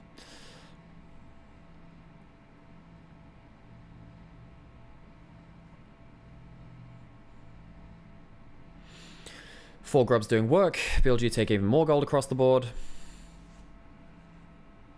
Death Cap is in for Cap, so if Caps ever actually gets a hold of Ezreal, he does. He does die. He does die. I actually wonder whether... I mean, the Serylda's is nice, and the slow is actually really important versus these melee carries. Last item, if it had gone to it, probably should have been a QSS. If you get towards Merc's Scimitar, I think that's really important for him. The QSS just gives you an extra thing to kind of play off of with your cleanse. Oh, is this the fight now? Is this the fight? Okay. Knight's on the flank. 5v5 in the mid lane. On gets... That's a really good defensive Terracol. But On is very dead here. Now, the thing is, if you'd had a stolen Callista ult with Knight, that'd be okay. What happens here? There's a bunch of stuff which is going to happen. Let's take this super slow, because we know what happens in this one. Everyone's seen this fight. So, On goes in, catches the front line but not the back line. Bin gets himself an equalizer over the top, does manage to tag the Callista, so they're getting burned down. Mickey's reactions on this are really good. Wait, who's the exhaust goes in? Goes on to Knight because he thinks that maybe Knight is going for a huge AoE combo. Locket ult comes in on a really good timing for G2, and On dies for free. Mickey then misses Elk. So what happens here? So Elk spaces that well, and then he starts turning and burning a bit. Q misses, which is a bit of a shame. Skarner ult misses here. What's happening with... So Skarner ult misses. Bin doesn't have anything up right now. Knight's doing okay into the double melees. Starting to split things out. Broken Blade is not doing... He's doing okay. The Skarner ult doesn't do that much. Yike has a good play here, by the way, where he just gets the Q3 just to make sure that the instant CC is coming in, so Shun can't flash out at the end of this play. Knight gets a pretty nice play there to like split up the team and give Elk some extra targets to play against. Bin starts to turn and burn. Zhonya's comes in. Ezreal's still doing a ridiculous amount of damage. Stare. I mean, that's not a bad play. That's a good E from Elk. Q just misses onto Yikes. There's two big miscues here. And then Elk manages to find himself like a huge option. He still has flash too, so... Ooh, if that ult hits caps, that's huge as well. And then just look how quick his E is up, man. Fucking hell. And because that W misses, he can't get onto the right target. So, yeah. This was the fight that caused the pause. We can go back and look at it if you we can look back at this. So, what Hans does here, what you'll notice is Hans rends Knight now. So he uses rend here. You see these spears being pulled out? That's happening there. But Hans, what he was doing was hoping that he could rend Bin instead, but he doesn't realize he has spears into Knight as well. So the spears get pulled out here. The spears get pulled out here. You see the particles are now gone. So Hans Hammer pulled the rend out. Because he did not kill Silas with the rend, he doesn't get the reset on the ability, which means he can't get the rend outside of Bin when he comes out as Zonya's. It's Hans rends the wrong target. Yep. So he misplays. It's not a bug. He just ends up pressing his rend at the wrong point. And yeah, so that means it's what? 3 for 3? And then yeah, we have all this stuff. And then it comes back into it. Okay, so what this means is, Ezreal's still alive. Yeah, you have teleports from BB and from Caps, but I mean, there's an inhib down and there's a teleport up on Bin, so you can't be teleporting over to Baron. You need to clear these waves. Baron's already up. Elk gets himself a QSS, which means it's even harder to punish him. He has no summoners, but he has he has a cleanse in the form of a QSS now. But like, how can G2 get onto the Ezreal? You can see in that fight, Ezreal just cannot be touched. Not easily. Baron goes down. Even after that really stressful pause. G2 don't manage to get anything out of this, obviously. I mean, you can say that if he kills the Silas and the Rumble at that point, it's a worth fight. I mean, if BLG chose that fight, yeah, for sure, there's some... yeah. I think it still ends up being an even fight, though, because if Ezreal's not dead, a lot of the other stuff is decorative. If it's like a 3 for 4 even, yeah, then Ezreal has issues. Then the problem is you're against a Baron buff with 4 grubs. You have double teleports. Maybe you don't... You have some wards, but BLG are clumping up really well, and you don't have enough flashes to really hard force on this play. So yeah, they go towards this teleport, and it's just ill-timed. Really ill-timed. Yeah, BB ends up like escaping from that, but it ends up being the death fight all the same. So yeah, sad things from G2. They never really had a way to deal with the Ezreal, even though when Elk gave it a good chance of throwing it. I think Yike had a decent game. I think that Caps' ults were okay in some moments. The Ryze ults didn't really bring the map play I wanted to see. But yeah, bit of an Ezreal diff. Bit of an Ezreal diff. You had to teleport though. You actually have to teleport diff though. There's actually not much else you can do. Like, what do you do, right? You're gonna die by slow burn or quick burn all the same. So yeah, Ezreal diff. Really good Ezreal angle. Really good Ezreal angle. And then yeah, Ezreal kind of ends the game. Okay, well that's the VoD review of the series, folks. So I hope you enjoyed it. So why aren't I doing Worlds? Am I just so good that they save you the finals? I wish. I hope I get to do it next year. That was just reading something from YouTube Cat. So Marcus, I appreciate that. And I'm not going to comment on like how good I am compared to other people and stuff, because at the end of the day, that's your opinion, and it's not really professional for me to be, you know, talking about other casters like that. I have yeah, I have a lot of respect for my colleagues, but I guess the audience gets to be the audience, and that's the important thing for you guys. Right, how long have I been streaming for? 2.5 hours? Yeah, it's not too bad, not too bad. Yeah, and I hope I get to do that again. Anyway, folks, I'm going to end the YouTube stream now, because this is just a clean VoD review. So I hope you enjoyed the VoD review of this, and going through some of what changed this game. I guess my main takeaways are that don't let Skada through that champion's busted. Largely, these games were decided on draft diff, and I think that, you know, the last game, my big takeaway is actually Elk didn't actually have a great game 3. It was a good Ezreal angle. I actually think he almost lost them the game at some points. But yeah, thanks YouTube for joining me, and I'll end that one now.